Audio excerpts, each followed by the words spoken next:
গুরুমা একবার চুম্বন করল সেই অস্ত্রের ধাতব অংশে।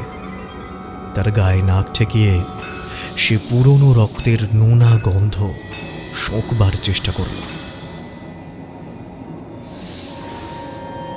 তারপর ধীরে ধীরে সবুজ ঘাসের চাদরের উপরে শূন্য সেই যুবকদের সামনে এসে দাঁড়াল।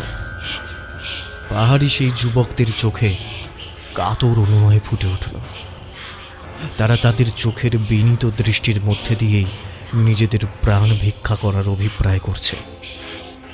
মুখ শক্ত করে কাপড়ের টুকরো দিয়ে বাঁধা বলে তারা মুখ দিয়ে অন্য কোনো শব্দ বার করতে অক্ষম। বিশাল আকৃতি সেই গুরুমার চেহারার দিকে তাকিয়ে তারা যত না ভয় পেয়েছে, তার চেয়ে ঢের বেশি ভয় পেয়েছে তারা হাতের চকচকে লম্বাটে ধাতব অস্ত্রের দিকে তাকিয়ে। বোধ হয় ভয়ানক কোনো দৃশ্যের সাক্ষী থাকার জন্যই চাঁদ আবার মেঘের আড়াল থেকে অল্প অল্প মুখ বার করেছে। দুই হাতে ধাতব অস্ত্রটার হাতল ধরে মাথার উপরে তুলে চোখ বন্ধ করে বিড়বিড় করে কোনো একটা মন্ত্র বলে নিল গুরুমা। তারপর চোখ খুলে কেঁপে একজন যুবকের ধর মুন্ডু থেকে বিচ্ছিন্ন করে দিল।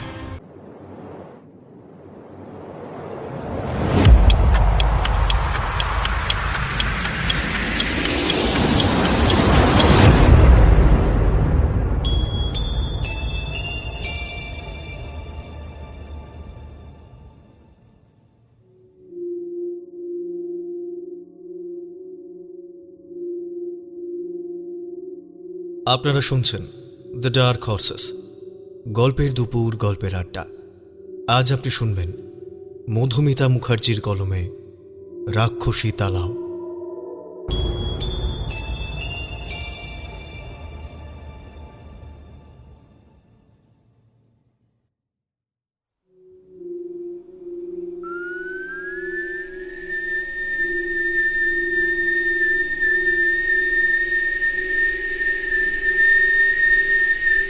তীক্ষ্ণ একটা শিশের শব্দ ধীরে ধীরে পাইন গাছের জঙ্গল, পাহাড়ের আনাচ কানাচ পার হয়ে চতুর্দিকে ছড়িয়ে পড়েছে।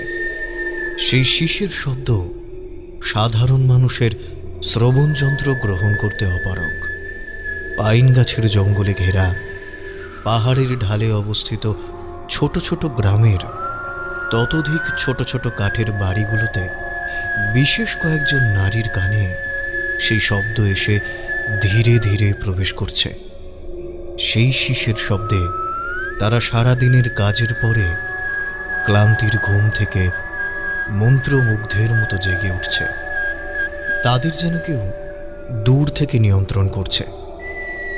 এক গভীর ঘোরের মধ্যে তারা ঘরের কোণ থেকে একটা করে পোঁটলা তুলে নিয়ে ঘর ছেড়ে বেরিয়ে সেই শিশের শব্দের কেন্দ্রস্থল লক্ষ্য করে এগিয়ে চলেছে। তাদের কঠিন মুখে কঠোর সংকল্প ফুটে উঠেছে। তাদের মধ্যে কেউ কেউ স্তন্যপানরত শিশুকে জোর জবরদস্তি নিজের শরীর থেকে বিচ্ছিন্ন করে রেখে বেরিয়ে পড়েছে। আবার কেউ শীতের রাতে স্ত্রীকে জড়িয়ে ধরে শুয়ে থাকা স্বামীর থেকে নিজেকে বিচ্ছিন্ন করে ঘর থেকে বেরিয়ে পড়েছে। তারা তাদের পরিবারের সকলকেই মায়া জালে ঘুম পাড়িয়ে রেখে নিজেদের লক্ষ্যের উদ্দেশ্যে চলেছে। পূর্ণিমা রাতের গলানো রূপোর মতো চাঁদের আলো সারা শরীরে মেখে তারা পাহাড়ের ঢাল বেয়ে নেমে আসছে। ধীরে ধীরে তারা চতুর্দিকে পাহাড় ঘেরা একটা নির্দিষ্ট হ্রদের সামনে এসে জড়ো হলো। হ্রদের জলে পূর্ণিমার চাঁদের ছায়া টলটল করছে। হ্রদের ধারে তারা একে অপরের হাত ধরে বৃত্তাকারে দাঁড়ালো। তারপর সেই নারীরা সমস্বরে একঘেয়ে সুরে মন্ত্রোচ্চারণ করতে লাগলো আর গোল হয়ে ঘুরতে শুরু করলো।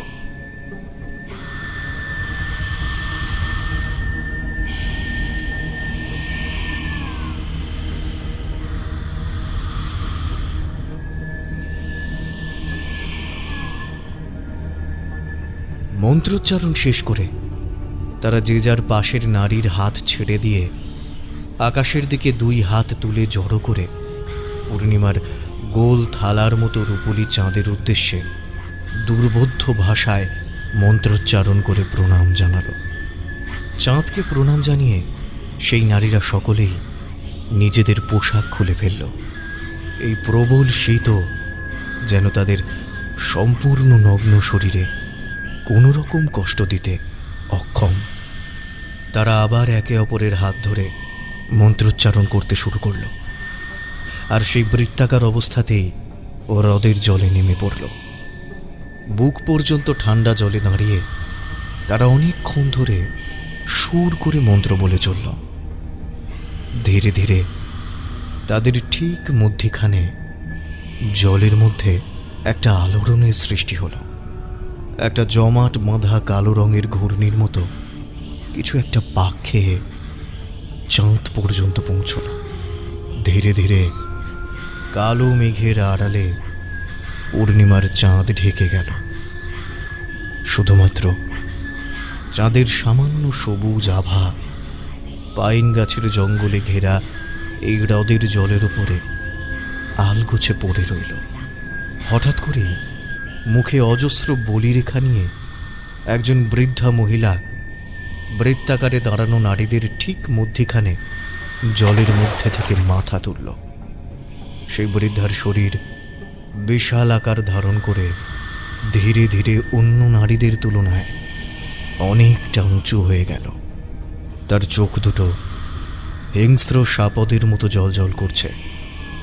মাথার দুই দিকে পাকানো শিং, মুখের দুদিকে দুটো সদন্ত বেরিয়ে আছে। সে বলল,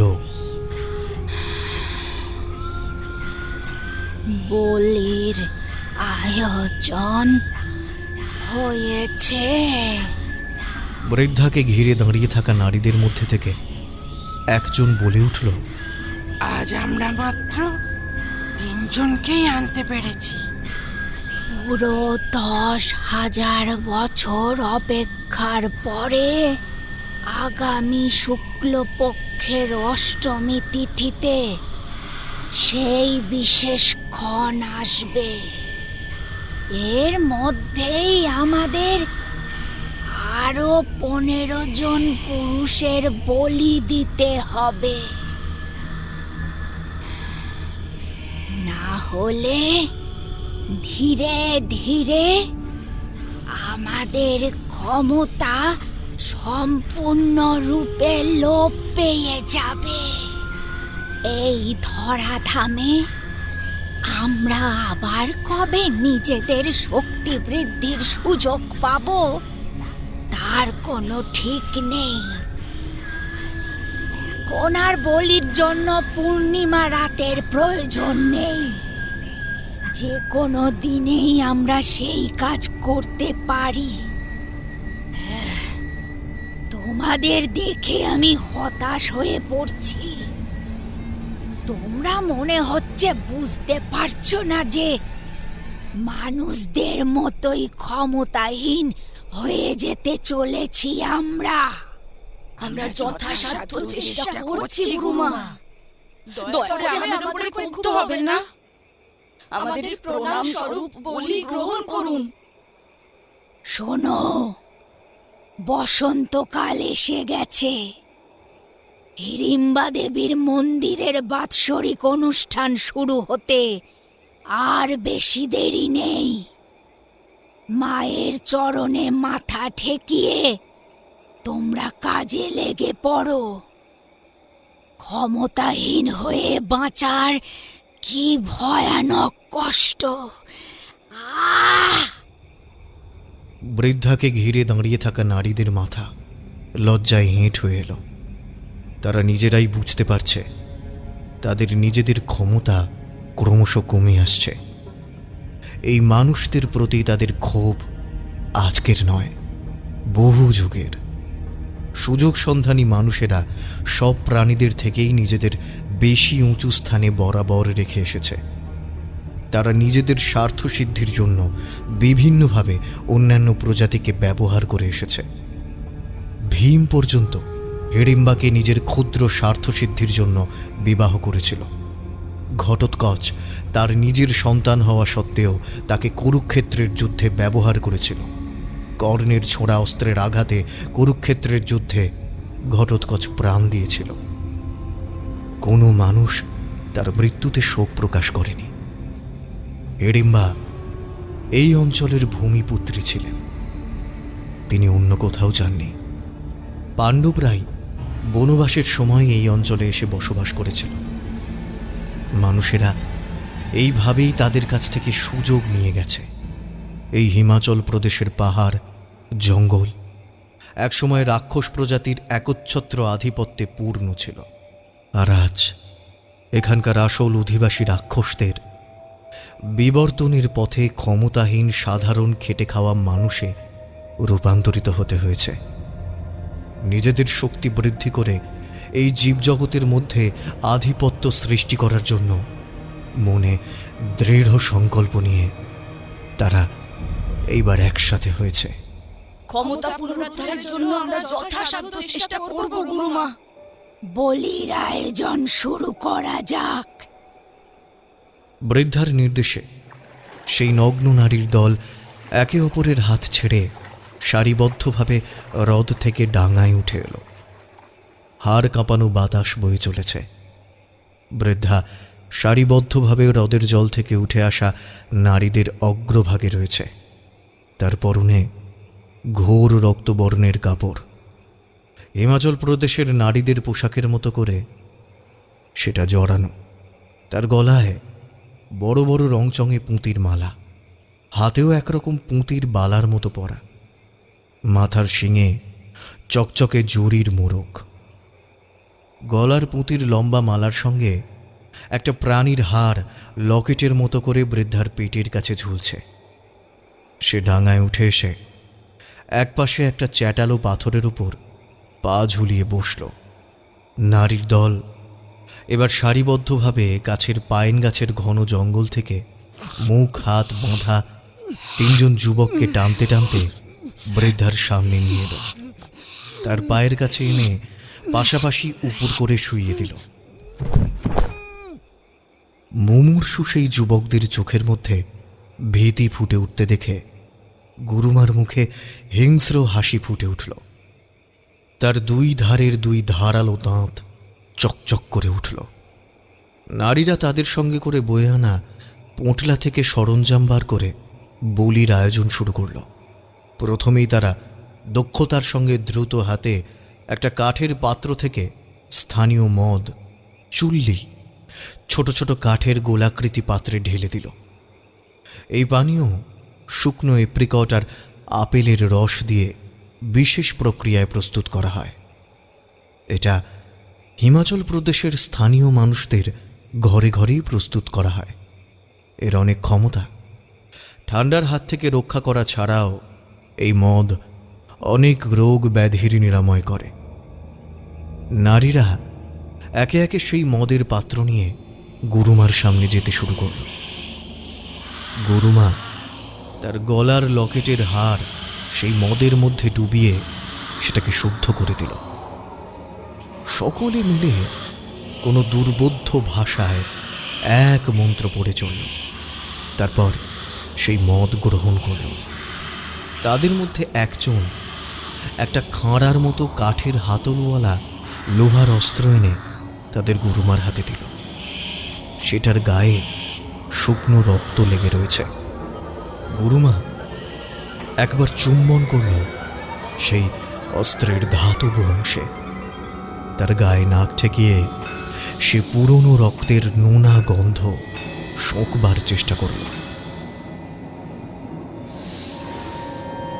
তারপর ধীরে ধীরে সবুজ ঘাসের চাদরের উপরে শূন্য সেই যুবকদের সামনে এসে দাঁড়াল। পাহাড়ি সেই যুবকদের চোখে কাতর অনুনয় ফুটে উঠল। তারা তাদের চোখের বিনীত দৃষ্টির মধ্যে দিয়েই নিজেদের প্রাণ ভিক্ষা করার অভিপ্রায় করছে। মুখ শক্ত করে কাপড়ের টুকরো দিয়ে বাঁধা বলে তারা মুখ দিয়ে অন্য কোনো শব্দ বার করতে অক্ষম। বিশাল আকৃতি সেই গুরুমার চেহারার দিকে তাকিয়ে তারা যত না ভয় পেয়েছে তার চেয়ে ঢের বেশি ভয় পেয়েছে তারা হাতের চকচকে লম্বাটে ধাতব অস্ত্রের দিকে তাকিয়ে। বোধ হয় ভয়ানক কোনো দৃশ্যের সাক্ষী থাকার জন্যই চাঁদ আবার মেঘের আড়াল থেকে অল্প অল্প মুখ বার করেছে। দুই হাতে ধাতব অস্ত্রটার হাতল ধরে মাথার উপরে তুলে চোখ বন্ধ করে বিড়বিড় করে কোনো একটা মন্ত্র বলে নিল গুরুমা। তারপর চোখ খুলে কেঁপে একজন যুবকের ধর মুন্ডু থেকে বিচ্ছিন্ন করে দিল। তাজা রক্তের গন্ধ চতুর্দিকে ছড়িয়ে পড়ল। নারীদের মধ্যে থেকে উচ্ছ্বাস ভেসে একে একে তিনজন যুবকের ধর মুন্ডু থেকে বিচ্ছিন্ন করে গুরুমা আবার গিয়ে সেই পাথরটার উপর বসে পড়ল। নারীরা সঙ্গে সঙ্গেই সেই সদ্য বলি দেওয়া যুবকদের শরীর থেকে তাজা রক্ত কাঠের বড় পাত্রে সংগ্রহ করতে ব্যস্ত হয়ে পড়ল। সেই রক্ত ভর্তি কাঠের পাত্র দুজনে ধরাধরি করে নিয়ে গিয়ে গুরুমার সামনে দাঁড়াল। গুরুমা তার গলার মালার সঙ্গে ঝুলানো সেই হার সেই রক্তের মধ্যে ডুবিয়ে কিছু একটা মন্ত্র বলল। তারপর সকলেই আঁজলা করে সেই রক্ত পান করল। তারা বলির রক্ত পান করবার সঙ্গে সঙ্গেই শরীরে একটা অন্য রকমের তেজ অনুভব করতে শুরু করল।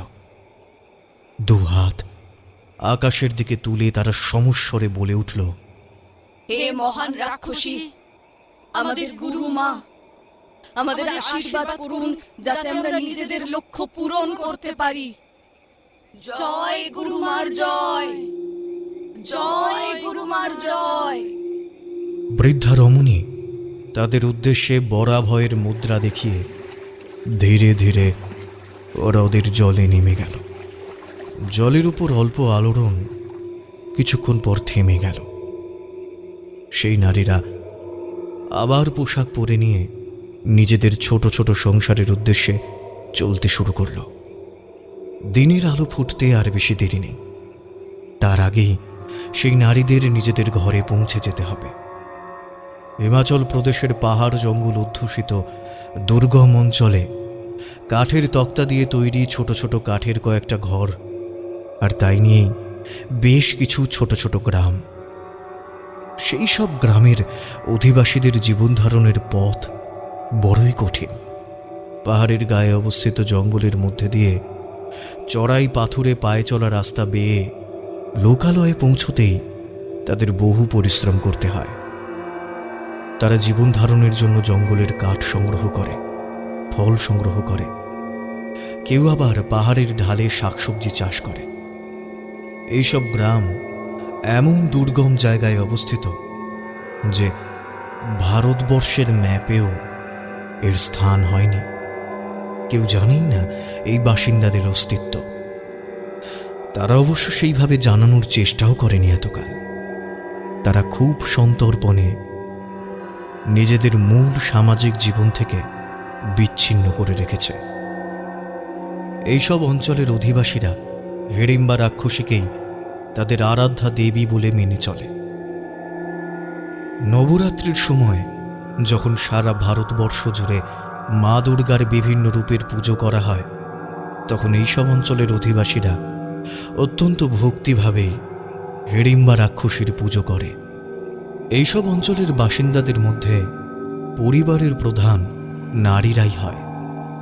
তারা নিজেদের সন্তানের সঙ্গেই পরিবারের সকল সদস্যের মুখে খাদ্য তুলে দেওয়ার জন্য ব্রতী থাকে। দুর্গম অঞ্চলের নারীরা ঘরে স্থানীয় মদ চুল্লি আর পশমের পোশাক প্রস্তুত করে সংসার চালায়। এদের মধ্যেই বেশ কিছু সংখ্যক নারী অন্যান্য কাজের সঙ্গেই এক গোপন কার্যে নিযুক্ত। তারা বহুকাল আগে এই অঞ্চলে বসবাসকারী রাক্ষস প্রজাতির বংশোদ্ভূত। পুরাণ থেকে জানা যায় রাক্ষসরা পৌরাণিক এক প্রকার প্রাণী। তারা অনেক ক্ষমতার অধিকারী ছিল।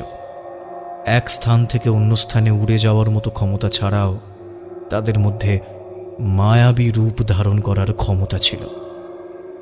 তাদের মধ্যে যারা মানুষের রূপ ধারণ করার ক্ষমতা ধরত তাদের মনুষ্য রাক্ষসী বলা হতো।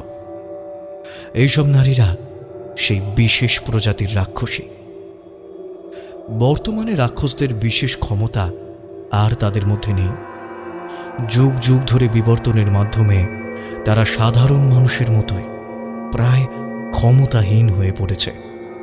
পাহাড় ঘেরা এক গোপন স্থানে একটা জলাশয় আছে। স্থানীয় ভাষায় তাকে বলে তালাও। এই তালাও বহু যুগ আগে রাক্ষসীদের জলকিলি করবার জন্য ব্যবহৃত হতো। তখন এই তালাওকে রাক্ষসী তালাও বলা হতো। সাধারণ মানুষের অজ্ঞাতে এই তালাওয়ের মধ্যে একজন শক্তিশালী রাক্ষসী এখনো বসবাস করে। বহুকালের সাধনার ফলে সে এখনো কিছু বিশেষ ক্ষমতার অধিকারী।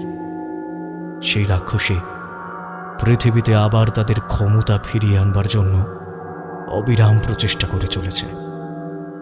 বহুকাল তালাওয়ের জলের মধ্যে সাধনা করার পরে সে অনুভব করেছে তার একার পক্ষে তেমনভাবে পরিবর্তন নিয়ে আসা সম্ভব নয়। সেই জন্য সে ধীরে ধীরে তার আকর্ষণী মায়াজাল বিস্তার করে অন্যান্য রাক্ষস বংশোদ্ভূত নারীদের তার কাছে নিয়ে যায়, তাদের পূর্ব কথা জানায়। তাদের সাহায্যেই সে বিগত 10 বছর ধরে একের পর এক নরবলি দিয়ে চলেছে। মোট 500 নরবলি দেওয়া হলে তবেই আবার তারা তাদের বহু বিলুপ্ত ক্ষমতা ফিরে পাবে। এই নরবলির জন্য মনুষ্য রাক্ষসীরা অবিরাম পরিশ্রম করে চলেছে। মায়াজাল বিস্তার করে পুরুষদের ভুলিয়ে ভালিয়ে তারা বন্দি করে তালাওয়ের সামনে পূর্ণিমার রাতে গুরুমা রাক্ষসীর হাতে বলি দেওয়ার জন্য নিয়ে আসে। এখন তাদের দায়িত্ব অনেক বেড়ে গেছে।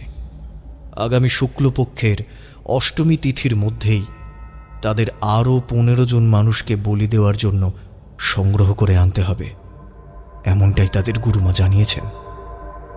এদিকে নরবলির জন্য মানুষ জোগাড় করা অতটাও সহজ ব্যাপার নয়। গত 10 বছরে বহু পুরুষ মানুষ পূর্ণিমার রাতে নিখোঁজ হয়ে যাওয়ায় আশেপাশের পাহাড়ি অঞ্চলের মানুষের মনে পূর্ণিমার রাত নিয়ে একটা আতঙ্কের সৃষ্টি হয়েছে। সকলেই সাবধান হয়ে গেছে। তাই মনুষ্য রাক্ষসীদের এখন অনেকটা দূর থেকেই শেষ কয়েক বছর মানুষ সংগ্রহ করে আনতে হচ্ছে।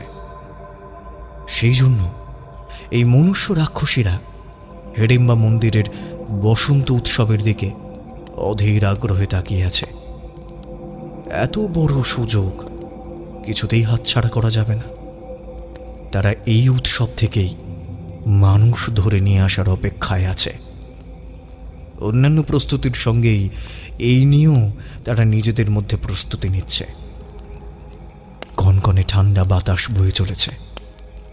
কাঠকুটো দিয়ে জ্বালানো আগুনের সামনে মাথা থেকে পা পর্যন্ত ঢাকা দেওয়া বিশেষ পশমের পোশাক পরা জনা 50 বিভিন্ন বয়সের মহিলা দাঁড়িয়ে রয়েছে। শীতের বাতাসের ঝলক তাদের গায়ে সূচের মতো বিঁধছে। তাতেও তাদের মধ্যে কোনো বিকার নেই। তাদের মুখের ভাব অত্যন্ত কঠিন। তাদের সামনে বসে অল্প অল্প দুলছে বয়স্কা মহিলা আকেই। এই আকেইয়ের মাধ্যমেই এই মহিলাদের কাছে বিভিন্ন প্রয়োজনীয় সংবাদ এসে পৌঁছয়। আজ আকেইয়ের ভর হয়েছে। এই বিশেষ রাতগুলো খুব গুরুত্বপূর্ণ হয় এই মহিলাদের কাছে। সকলেই স্বপ্নে আকেইয়ের অবস্থান জেনে যায়। অন্যান্য গ্রাম থেকেও বহু দূরের পথ পার হয়ে তখন তাদের যে কোনো অবস্থায় ছুটে আসতে হয় আকেইয়ের কাছে। মনুষ্য রাক্ষসীদের সকলের নাকে বহু দূর থেকে মানুষের গন্ধ এসে পৌঁছয় না। রাক্ষস সম্প্রদায়ের অন্যান্য বহু ক্ষমতার মতোই এই ক্ষমতাও যুগের ধর্ম মেনে ফিকে হয়ে এসেছে। শুধুমাত্র আকেই সেই বিশেষ ক্ষমতার অধিকারী এখনো। 10 বছর আগে সে এই মহিলাদের মধ্যে এসে উপস্থিত হওয়ার পর থেকেই এদের মধ্যে পরিবর্তন এসেছে। আকেইকে বিনা প্রশ্নে তারা সকলেই মেনে চলে। বলা ভালো, আকেইয়ের মধ্যে এমন কিছু আকর্ষণীয় ব্যাপার আছে যে তারা সকলেই তার নির্দেশ বিনা বাক্য ব্যয়ে মেনে চলতে বাধ্য হয়। বিশাল লম্বা লম্বা পাইন গাছের মধ্যে দিয়ে খুব জোরে বাতাস বয়ে চলেছে। বেশ অনেকটা সময় একভাবে বসে বসে দোলার পরে আকেইয়ের ঠোঁট দুটো নড়ে উঠল। সকলে উৎকর্ণ হয়ে বাতাসের প্রবল শব্দ ছাপিয়ে আকেইয়ের কথা শুনবার চেষ্টা করছে। মৃদু অথচ তীব্র কম্পন মাত্রায় আকেই বলতে শুরু করল। একটা 20 জনের বড় দল পায়ে হেঁটে গোলাবর রাস্তা ধরে মন্দিরে উৎসবের জন্য আসছে। তাদের মধ্যে 5 জন অল্প বয়সী যুবক আছে। তারা নিজেদের সঙ্গে করে আনা তাঁবু খাটিয়ে রাতে বিশ্রামের আয়োজন করেছে। আশা করা যায় দুরাতের মধ্যেই তারা হিড়িম্বা দেবীর মন্দিরে পৌঁছে যাবে। 5 জন যুবক একটা ছোট তাঁবুতে আলাদা আছে।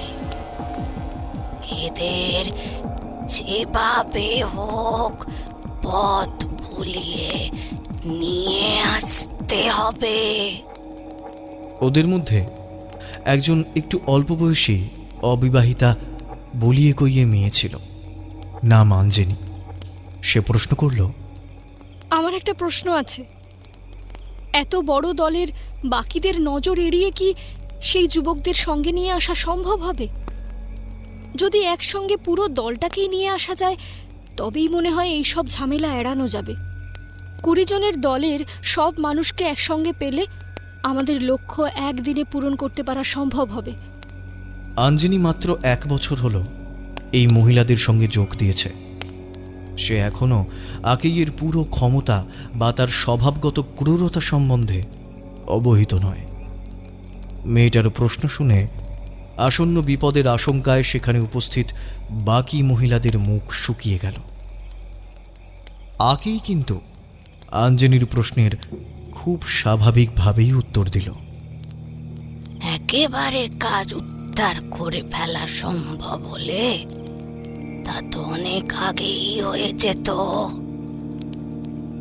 বিগত 10 বছর ধরে আমাদের এত কষ্ট করতে হতো না।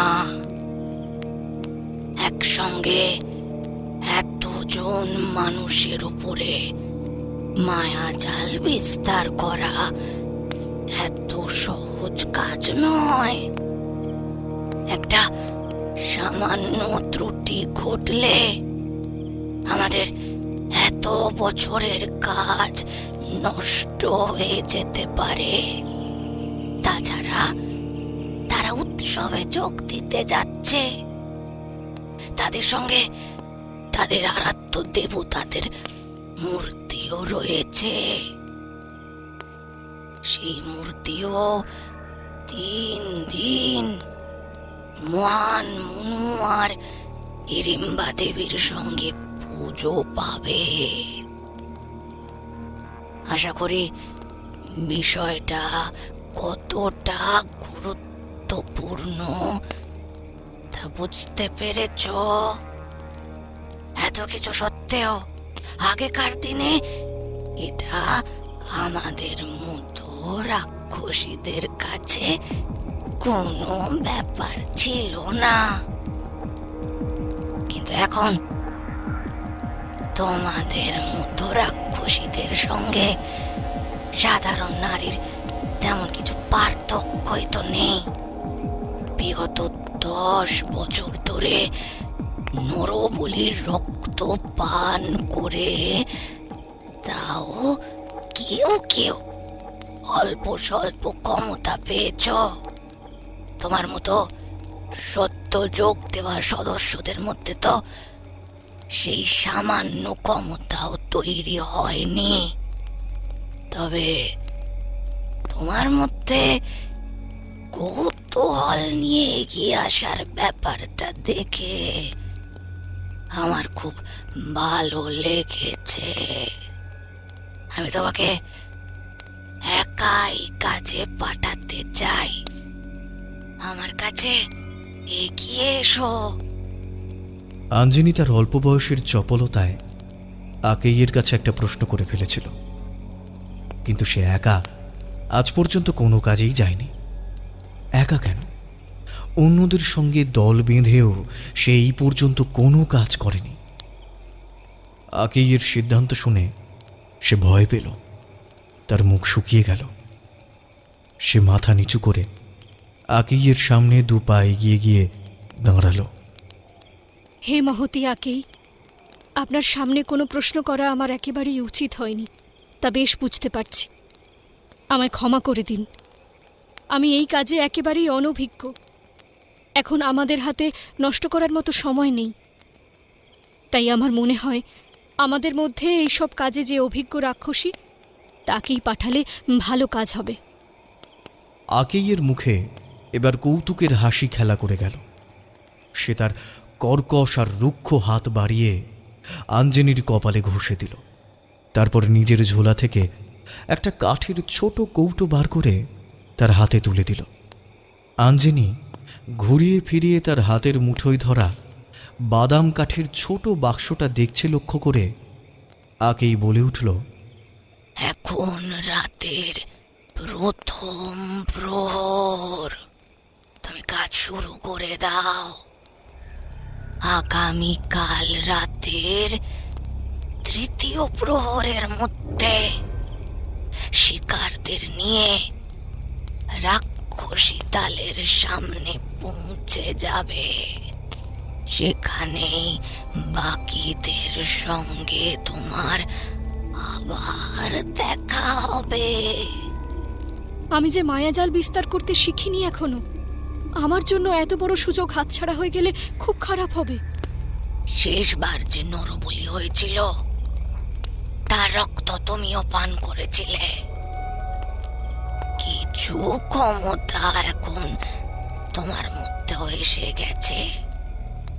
কাজ শুরু করলেই তুমি তা অনুভব করতে পারবে।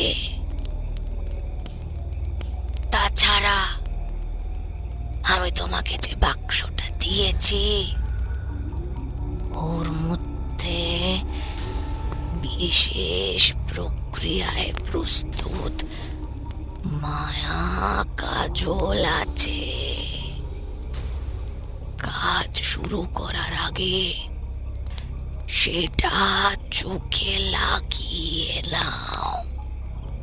কথাটা শেষ করেই আকেই উঠে দাঁড়ালো। তার দীর্ঘ দেহের ছায়া যেন পাইন গাছের ছায়ার সম উচ্চতার বলে ভ্রম হলো আঞ্জনির। নিজেকে রাক্ষস বংশোদ্ভূত বলে 1 বছর আগেই জেনেছে সে, কিন্তু এই চিন্তা মাথায় এলেই তার বড় ভয় করে। আকেইয়ের নির্দেশের কোনো নড়চড় হওয়ার উপায় নেই। তার নির্দেশ অকাট্য বলেই মানতে হবে, এমনটাই নিয়ম। তাও একবার শেষ চেষ্টা করলো আঞ্জনি। আমি যদি এই কাজে ব্যর্থ হই তাহলে কি হবে? আগেই তখন উঠে দাঁড়িয়ে মনোযোগ সহকারে কাঠকুটো দিয়ে জ্বালানো আগুন নিজের নগ্ন পায়ের চাপে নেভাতে ব্যস্ত ছিল। আঞ্জনির প্রশ্ন শুনে সে জ্বলন্ত দৃষ্টিতে তার দিকে তাকালো। সেখানে উপস্থিত সকলের মনে হলো আগুনটা নিভে গিয়ে যেন আকেইয়ের চোখের ভেতর জ্বলতে শুরু করেছে। ভেসে এলো তার হিসিসে স্বর, আমাদের কাজের মধ্যে ব্যর্থতার কোনো স্থান নেই। শুধুমাত্র সাফল্যকেই আমরা হাতের মুঠোয় ধরতে চাই। কেউ ব্যর্থ হলে সে কঠিন দণ্ড পাবে। আগেই তার লম্বা লম্বা পা ফেলে দ্রুত সেই স্থান থেকে প্রস্থান করল। তার পেছন পেছন বাকিরাও আঞ্জনিকে একা করে দিয়ে চলে গেল। আকেইয়ের পায়ের চাপে সদ্য নেভানো কাঠের টুকরো থেকে তখনও ধোঁয়ার কুণ্ডলী আকাশের দিকে পাক খেয়ে উঠছে। আঞ্জনির সেই ধোঁয়ার কুণ্ডলীর দিকে তাকিয়ে একটু আগুনের উষ্ণতা পাওয়ার জন্য মনটা আকুল হয়ে উঠল। তার হঠাৎ করেই বড় শীত করতে শুরু করেছে। চোখ দুটো কেমন যেন জ্বালা জ্বালা করছে বলে বোধ হচ্ছে। সে জানে কাজটা করতে না পারলেও তাকে এগিয়ে যেতে হবে। এই অভিশপ্ত জীবনের দায় তাকে নিতেই হবে। একটা দীর্ঘশ্বাস ফেলে আঞ্জনি হাতের মুঠোয় ধরা বাদাম কাঠের বাক্স থেকে ডান হাতের কোড়ে আঙুলে করে কাজল তুলে নিয়ে দু চোখে মোটা করে মেখে নিল। কাজল মাখার পরে চোখ জ্বালা করার ভাবটা অনেকটাই কমে গেছে বলে বোধ হলো তার। তখনও অল্প স্বল্প ধোঁয়া কাঠকুটো থেকে বেরোচ্ছিল। সেই দিকে তাকিয়ে আঞ্জনির চোখ বড় বড় হয়ে গেল। শরীরে যেন অদ্ভুত রকমের শক্তি বোধ করতে পারছে বলে তার মনে হলো। সে চোখের সামনে এক অদ্ভুত দৃশ্য দেখতে পাচ্ছে। একটা ছোট তাঁবুর সামনে একটা লোহার গামলার মধ্যে কাঠ কয়লা দিয়ে আগুন জ্বালানো রয়েছে। সেই আগুনের সামনে এক যুবক উদাস মুখে বসে আছে। তার মুখের কমনীয় ভাব বুকের মধ্যে আগুন জ্বালিয়ে দিল আঞ্জনির। তার মনে হলো এই মুহূর্তে এই যুবকের বাহু ডোরে গিয়ে উপস্থিত হলে তার শরীর উষ্ণ হয়ে উঠবে। সে মনে মনে সেই যুবককে কামনা করে বসল। একজন মানুষকে কামনা করার মধ্যে আঞ্জনি কোনো দোষ খুঁজে পায় না। তাদের আরাধ্যা দেবী স্বয়ং একজন মানুষের সঙ্গে বিবাহ বন্ধনে আবদ্ধ হয়েছিলেন।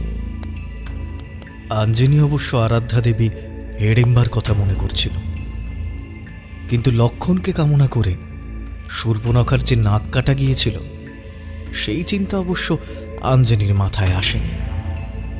আজ আকেইয়ের হাতের স্পর্শে বিশেষ কিছু ক্ষমতা লাভ করেছে আঞ্জনি। সেটা এতক্ষণ সে বুঝতে পারেনি, কিন্তু নিজেকে একটা পাইন গাছের আড়ালে হঠাৎ করে দাঁড়িয়ে থাকতে আবিষ্কার করে বুঝতে পারল। মাত্র কয়েক হাত দূরত্বেই সেই অনিন্দ সুন্দর পুরুষ আগুনের দিকে উদাস দৃষ্টিতে তাকিয়ে বসে আছে। এমনকি মানুষের গায়ের বিশেষ গন্ধ পর্যন্ত আঞ্জনি এখন অনুভব করতে পারছে। বহুকাল আগে রাক্ষস প্রজাতির ক্ষমতা ছিল ইচ্ছে মতো যেখানে ইচ্ছে পৌঁছে যাওয়ার, দূর থেকে মানুষের গায়ের গন্ধ অনুভব করার। আঞ্জনি এবার আনন্দে দিশেহারা হয়ে গেল। সে এক পাক নিচে নিল।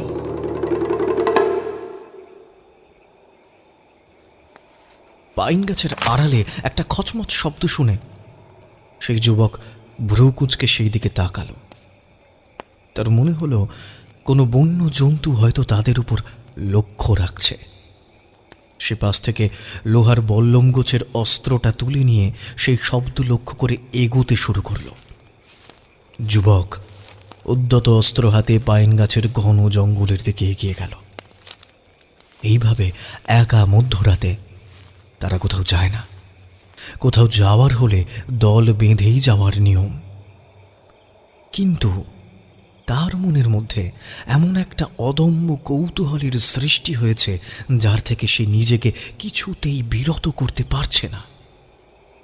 জঙ্গলের মধ্যে সুবিশাল উচ্চতার পাইন গাছগুলোর পাতার অগ্রভাগ অন্য গাছের পাতার সঙ্গে এমনভাবে লেগে রয়েছে যে মনে হচ্ছে তারা ঠান্ডা থেকে বাঁচবার জন্য একে অপরের থেকে উষ্ণতা ধার করছে, অথবা একে অপরকে ছুঁয়ে হিমশীতল রাতের কোনো অজানা আতঙ্কের হাত থেকে রক্ষা পেতে চাইছে। গাছগুলো এই অংশে এমন ঘন হয়ে পাশাপাশি দাঁড়িয়ে আছে যে সেখানে চাঁদের আলোর প্রবেশ প্রায় নিষিদ্ধ বলা চলে।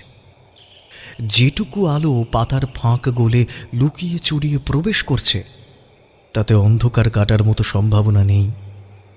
শুধুমাত্র অন্ধকারের মধ্যেও আবছা কিছু দেখবার অবস্থার সৃষ্টি হয়েছে। গাছগুলোর নিচ দিয়ে সেই ঘন জঙ্গলের মতো জায়গায় প্রবেশ করার সময় যুবকের বুকের মধ্যে একটা গা ছমছমে অনুভূতির সৃষ্টি হলো। সে মনে করল ফিরে গেলেই ভালো হবে। কি দরকার অজানা জায়গায় বিপদের মধ্যে পড়ার। তার দলের বাকি সদস্যরা সকলেই তাঁবুর মধ্যে কম্বল জড়িয়ে ঘুমিয়ে আছে। ভোর হলেই তারা তাদের গন্তব্যের উদ্দেশ্যে রওনা দেবে। বাকি রাতটা ঘুম না এলেও তাঁবুর মধ্যে গিয়ে শুয়ে থাকাই মঙ্গলজনক। সে ফেরার জন্য পিছন ফিরল, আর ঠিক তখনই দুজোড়া জ্বলন্ত চোখ তার নজরে এলো। যেদিক দিয়ে সে এসেছে সেই পথে এখন কোনো প্রাণী এসে উপস্থিত হয়েছে। অন্ধকারে জ্বলন্ত চোখ দেখে তা বেশ অনুমান করা যাচ্ছে সেই প্রাণী নিরীহ না হিংস্র। না বুঝে তাদের দিকে অস্ত্র ছুঁড়তে তো মন চায় না, কিন্তু যেভাবে পথ রোধ করে দাঁড়িয়ে আছে ফেরবার তো পথ নেই। যুবক স্থির করল সে অন্য দিক দিয়ে ঘুরে ফিরবে, কিন্তু একটু এগিয়ে গিয়ে সে কোন দিক থেকে এসেছে তার বুঝে উঠতে পারল না। এদিকে জঙ্গল তেমন ঘন না হলেও ঘন অন্ধকারে ছেয়ে আছে। পায়ের নিচে মাঝে মধ্যেই শুকনো পাইন ফল পড়ছে, তাতে পথ চলতে বেশ কষ্ট হচ্ছে।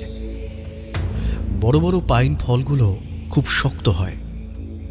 যুবক মাথা নিচু করে মনোযোগ সহকারে পায়ের তলার পাইন ফল পা দিয়ে সরিয়ে সরিয়ে সামনের দিকে এগিয়ে যাচ্ছিল। ওই অবস্থাতেই তার মনে হলো কেউ তাকে লক্ষ্য করছে। এই জায়গায় রাত বিরেতে কোনো মানুষের আসার সম্ভাবনা নেই।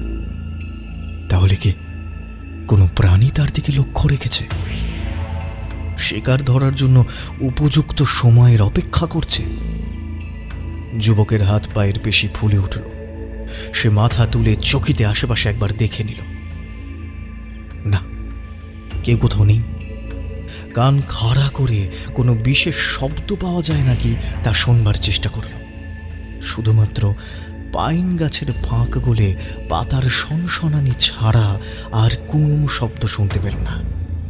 এমন সময় একদিক থেকে একটা অদ্ভুত গন্ধ ভেসে এসে যুবকের নাকে প্রবেশ করল। এই গন্ধটাই সে তাঁবুর সামনে বসে থাকবার সময় পেয়েছিল।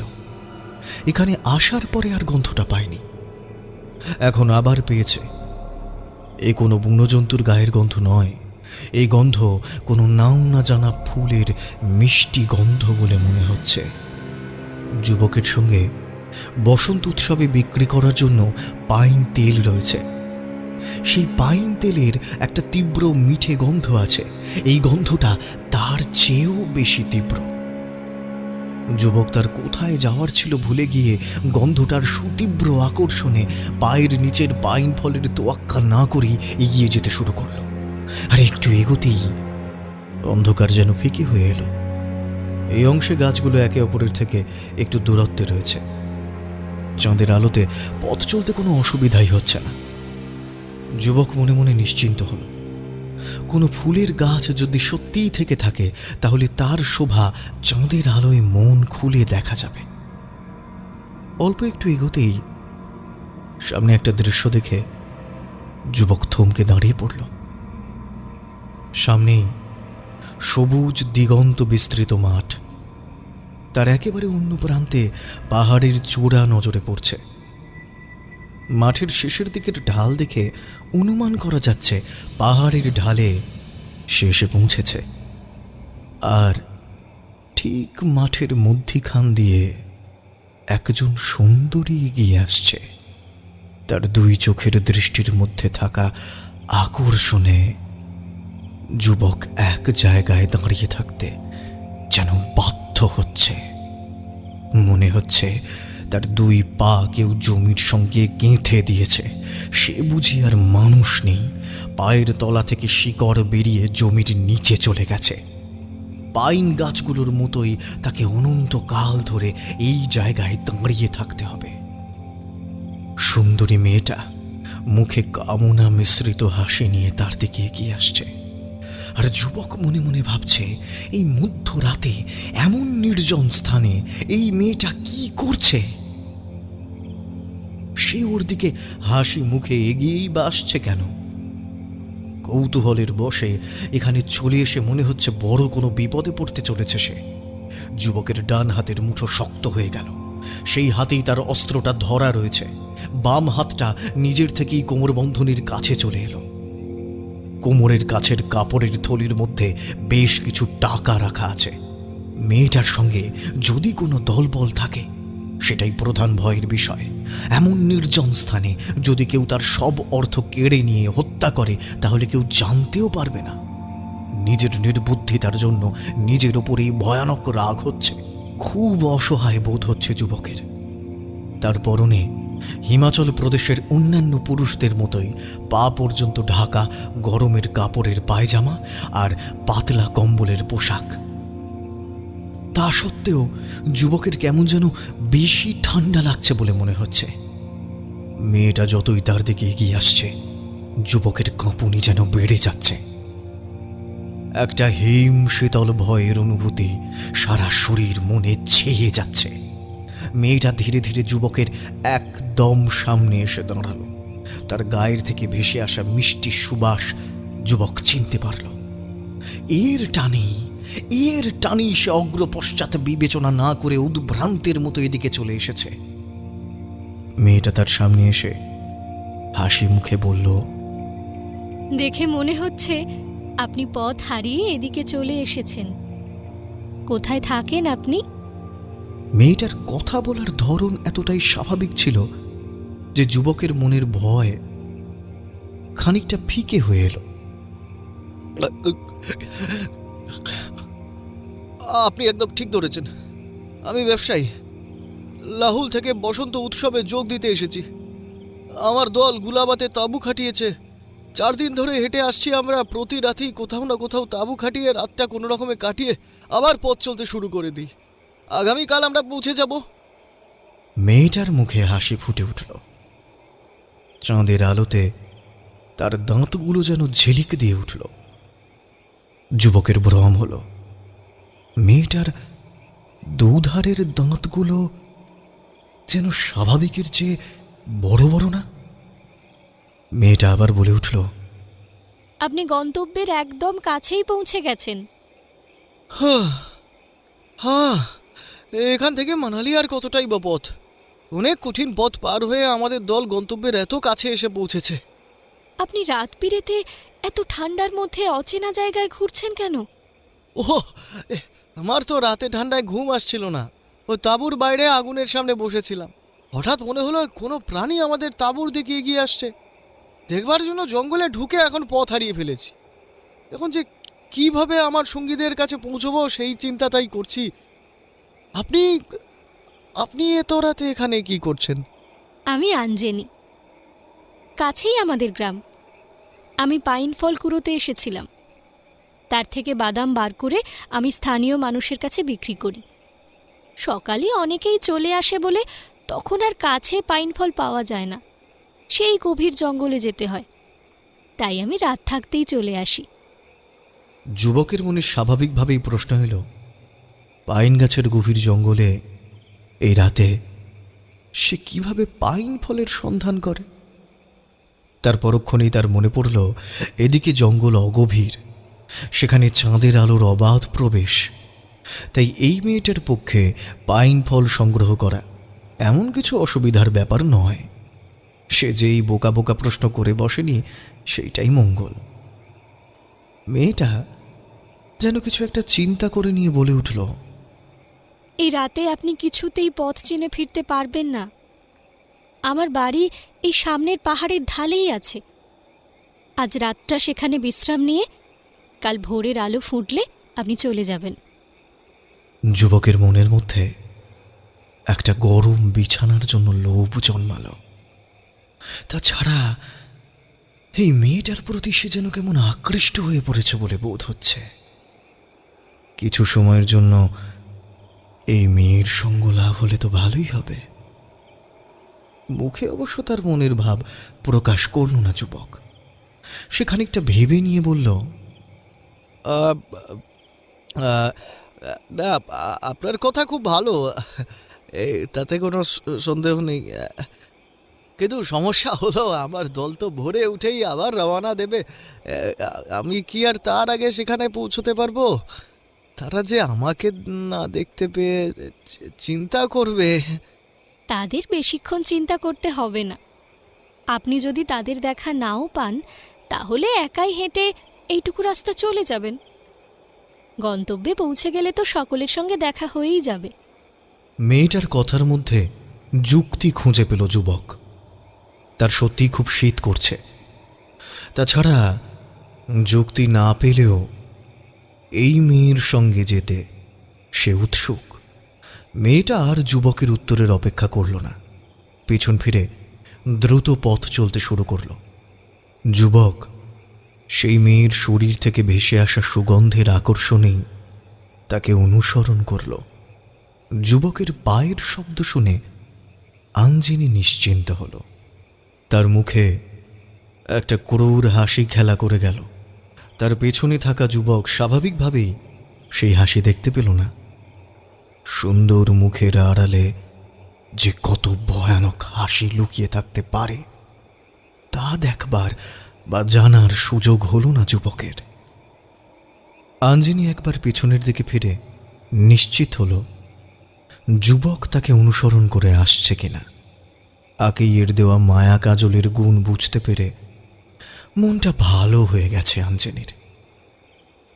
সে বুঝতে পেরেছে এই মায়া কাজলের দৌলতেই সে এই যুবককে তাঁবুর বাইরে বসে থাকতে দেখেছিল এবং তার কাছে পৌঁছনোর ইচ্ছা মনে আসতেই তার একদম কাছে পৌঁছে যেতে পেরেছিল। কিন্তু সে যুবককে একটা মিথ্যে কথা বলে ফেলেছে। তার বাড়ি তো এখানে নয়, বহু দূরে, আরও দুটো পাহাড় পার হয়ে সেই ছোট্ট গ্রাম যেখানে আঞ্জিনির ঘর। সে এখনো পর্যন্ত বিয়ে করেনি। মাত্র 1 বছর আগে বৃদ্ধা মায়ের মৃত্যুর সময় তার নিজের পরিচয় সে রাক্ষসী বলে জানতে পেরেছে। বর্তমানে সে একাই থাকে। সুন্দরী বলে অনেকেই তাকে বিয়ের প্রস্তাব দিয়েছে। আঞ্জিনি সকলকেই ফিরিয়ে দিয়েছে। তার নিজেদের গ্রামের কোনো পুরুষকেই মনে ধরেনি। আজ এই যুবককে দেখে আঞ্জিনির খুব পছন্দ হয়েছে। কিন্তু এই যুবককে কি সে নিজের মতো করে পাবে? সেই নিয়ে আঞ্জিনির দুশ্চিন্তা হচ্ছে। পেলেও তো মাত্র 1 রাতের জন্য। আগামীকাল রাতের 3য় প্রহরের আগেই একে নরবলির জন্য রাক্ষসী তালাওতে নিয়ে যেতে হবে। আকেইয়ের নির্দেশ মানে রাক্ষসীদের কাছে গুরুমার নির্দেশ। আকেইয়ের সঙ্গেই গুরুমার সংযোগ ঘটে। সেই নির্দেশ অমান্য করার শাস্তি যে খুব ভয়ঙ্কর তা আঞ্জিনি জানে, কিন্তু কতটা ভয়ঙ্কর সেটা অবশ্য সে জানে না। এখন আঞ্জিনির মনে শুধুমাত্র এই যুবককে নিজের করে পাওয়ার ইচ্ছে প্রকট হয়ে রয়েছে। যুবকের দলের বাকিদের জন্য আগামীকাল রাতে আবার চেষ্টা করবে বলে ভেবে রেখেছে আঞ্জিনি। তাদের যেভাবেই হোক ভুলিয়ে সরাসরি রাক্ষসী তালাওয়ের কাছে নিয়ে যেতে হবে। এখন বাড়িতে যে একে কিভাবে নিয়ে গিয়ে পৌঁছবে সেই চিন্তা শুরু হয়েছে আঞ্জিনির মনে। যুবক ফাঁদে পা দিয়েছে। সে সরল বিশ্বাসে আঞ্জিনিকে অনুসরণ করে আসছে। আঞ্জিনির হঠাৎ করেই মনে হলো সে যদি মন থেকে কোনো দৃশ্য কল্পনা করে তাহলে সেই দৃশ্যের একদম সামনে পৌঁছতে পারবে। প্রথমে চোখ বন্ধ করে মনঃসংযোগ করে নিল। তারপর চোখ খুলে সামনের উঁচু নিচু ঢেউ খেলানো সবুজ ঘাসে ঢাকা জমির দিকে তাকিয়ে নিজের ভাঙাচোরা কাঠের ঘরটাকে কল্পনা করবার চেষ্টা করল। আর ধীরে ধীরে সত্যিই সে নিজের ছোট ভাঙাচোরা ঘরটার চাল ঢালের মুখে দেখতে পেল। প্রথম দিকে অস্পষ্ট লাগলেও ধীরে ধীরে বাড়িটা চোখের সামনে স্পষ্ট হয়ে উঠল। আঞ্জিনি হঠাৎ করে এক জায়গায় থমকে দাঁড়িয়ে পড়েছে দেখে সেই যুবকও তার থেকে দুহাত দূরত্ব বজায় রেখে দাঁড়িয়ে পড়ল। একদম সামনেই পাহাড়ের ঢাল। এইখানে মেয়েটা দাঁড়িয়ে পড়ল কেন? জায়গাটা ফাঁকা বলে কনকনে ঠান্ডা বাতাস বয়ে চলেছে। মোটা উলের টুপি ভেদ করে কানে ঠান্ডা ঢুকছে, হাত পা শিরশির করে কাঁপছে, সারা শরীর জুড়ে কাঁপুনির অনুভূতি হচ্ছে। মেয়েটার ঘরের গরম বিছানা, ঘরের কোণে লোহার পাত্রে রাখা কাঠকয়লার গরম আগুনে তাপ সেঁকে নেওয়ার লোভ সে সামলাতে পারেনি, তাই এই অচেনা মেয়ের সঙ্গে চলে এসেছে। মেয়েটা বলেছিল এই পাহাড়ের ঢালেই তার বাড়ি, তার মানে তার বাড়ি একদম কাছেই। সে কি অচেনা যুবককে ভদ্রতাবশত নিজের বাড়িতে আমন্ত্রণ জানিয়ে এখন দ্বিধাগ্রস্ত হয়ে পড়েছে? এইসব চিন্তা করতে করতেই যুবক বিস্মিত হয়ে দেখল একদম সামনেই ঢালের মুখে একটা ভাঙাচোরা কাঠের বাড়ি দাঁড়িয়ে রয়েছে। বাড়িটার ঢেউ খেলানো লাল রঙের চাল আর উপরের কিছুটা অংশ চোখে পড়ছে। যুবক ভেবে পেল না এতক্ষণ এই বাড়িটা ওর চোখে পড়েনি কেন। আঞ্জিনী পেছনে ফিরে যুবকের দিকে তাকিয়ে হাসি মুখে বলল, আসুন, আমরা পৌঁছে গেছি। ওই যে আমার ঘর। মোটা করে কাজল লাগানো আঞ্জিনীর দুই চোখের মুদির দৃষ্টি দেখে যুবকের মনে অন্যরকমের আকর্ষণ সৃষ্টি হল। আঞ্জিনী যুবককে নিজের ঘরটা দেখিয়েই দ্রুত চলতে শুরু করেছে। যুবকের মনে হলো মেয়েটা পালকের মতো হালকা পায়ে হেঁটে যাচ্ছে। অন্যদিকে এতটা হেঁটে যুবকের পা দুটো ধরে আসছে। ঘরের সামনে পৌঁছে যুবককে একটু অপেক্ষা করতে বলে আঞ্জিনী ঘরে প্রবেশ করল।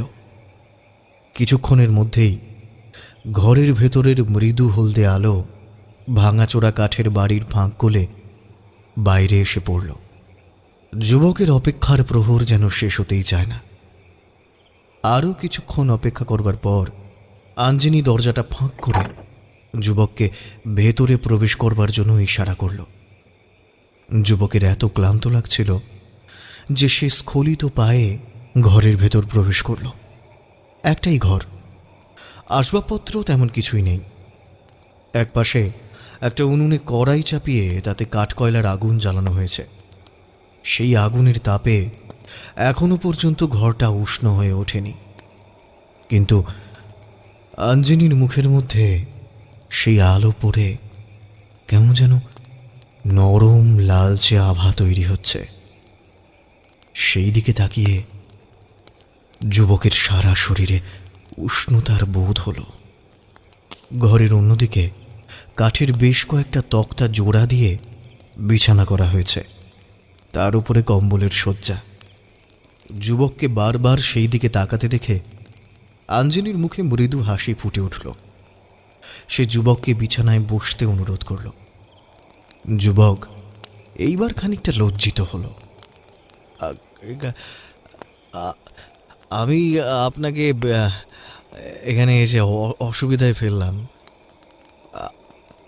আপনার ঘরে তো কেউ নেই, আর একটা মাত্র ঘর, এরকম জানলে আমি কিছুতেই আসতাম না।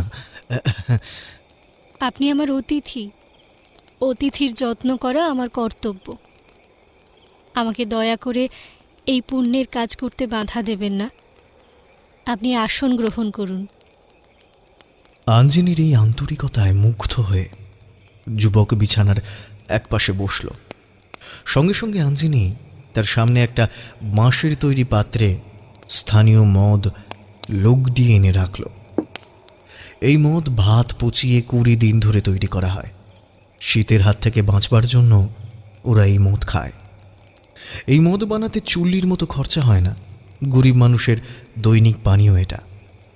যুবক খানিকটা ইতস্তত করেই লুগডিতে চুমুক দিল। তার মনে হলো এই লুগডি একটু বেশিই ঝাঁঝালো। বেশি দিন ধরে প্রস্তুত করলে লুগডি এমন ঝাঁঝালো হয়, আর এতে নেশা খুব চড়া হয়। এখন যদি সে পুরোটা না খায় তাহলে মেয়েটার মনে কষ্ট দেওয়া হবে। আবার যদি সে পুরোটা খেয়েও ফেলে তাহলে তো ভীষণ নেশা হবে। খানিকটা ইতস্তত করে যুবক হাতে ধরা বাঁশের পাত্রের পুরো লুগডিটাই পান করে ফেলল। তার মাথাটা অল্প অল্প ঘুরতে আরম্ভ করেছে।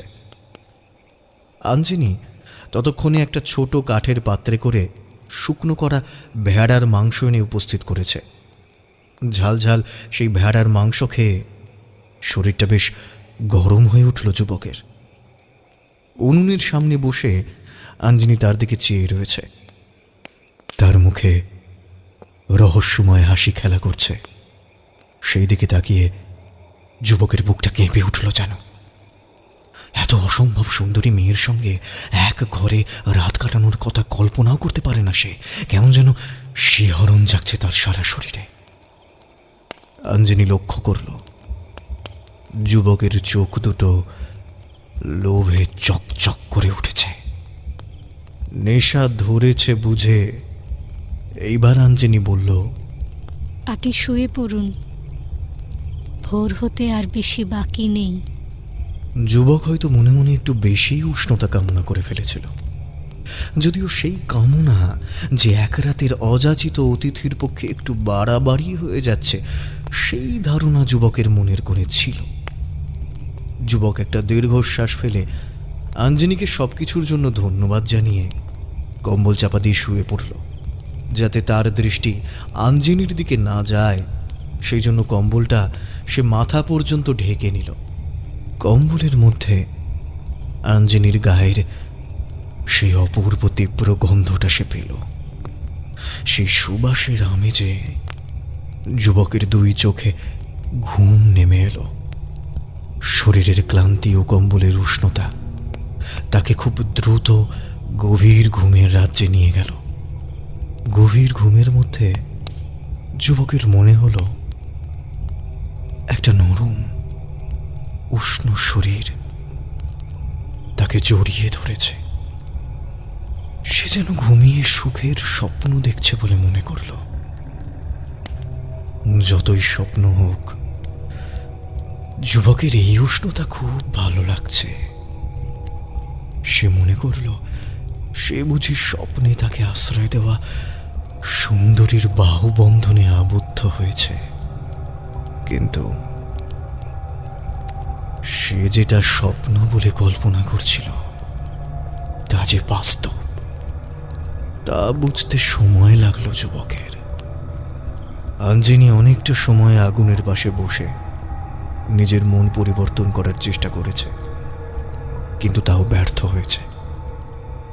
আজ এই রাতে এই যুবককে নেশাগ্রস্ত অবস্থায় রাক্ষসী তালাওতে নিয়ে যাওয়ার সুযোগ পেয়েও তা ছেড়ে দিচ্ছে আঞ্জিনি। তাই সে নিজের সঙ্গে রীতিমতো যুদ্ধ করছে। অবস্থার গুরুত্ব বিবেচনা করে গুরুমা বলে দিয়েছেন এখন আর পূর্ণিমা রাতের জন্য অপেক্ষা করবার প্রয়োজন নেই। যেদিন শিকার পাওয়া যাবে সেদিন রাতেই নরবলির আয়োজন করা হবে। স্থানীয় মানুষেরা আজকাল পূর্ণিমার রাতগুলো বেশি সাবধানে থাকে। দূরের কোনো পাহাড়ি গ্রাম থেকে ব্যবসার কাজে কোনো মানুষ এলেও তারা স্থানীয় মানুষদের থেকে শুনে শুনে পূর্ণিমার রাতগুলো একটু এড়িয়েই চলে এই অঞ্চল। অবশ্য আকেইয়ের দেওয়া মায়া কাজলের গুণে এখন আঞ্জিনির কাছে কোনো দূরত্বই আর বাধা হয়ে উঠতে পারছে না।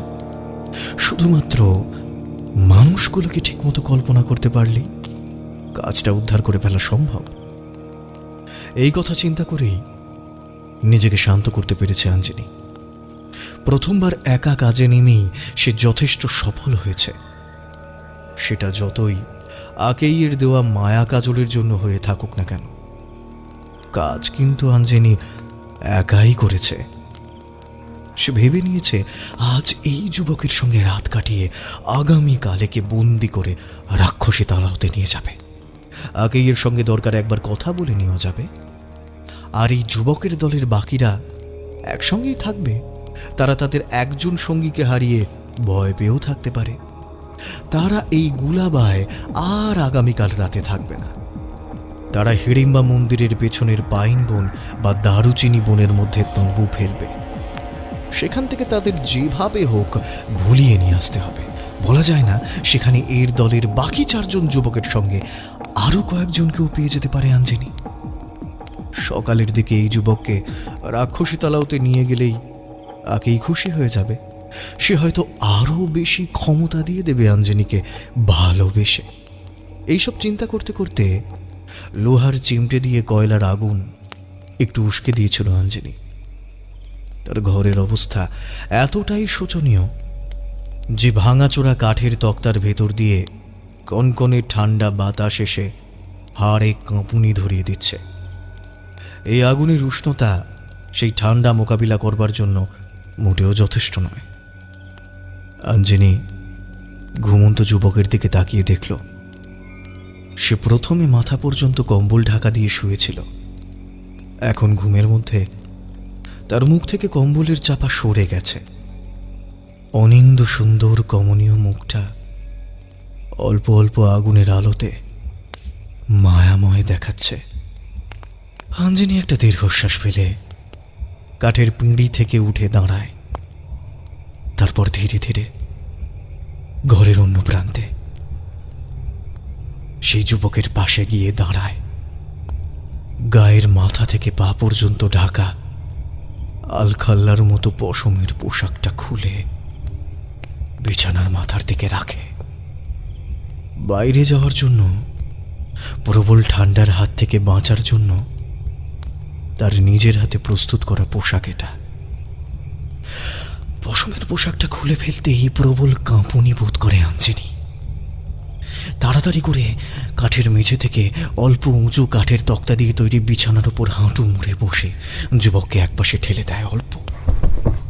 ঘুমের মধ্যেই যুবক একবারেই গড়িয়ে বিছানার অন্যদিকে চলে যায়।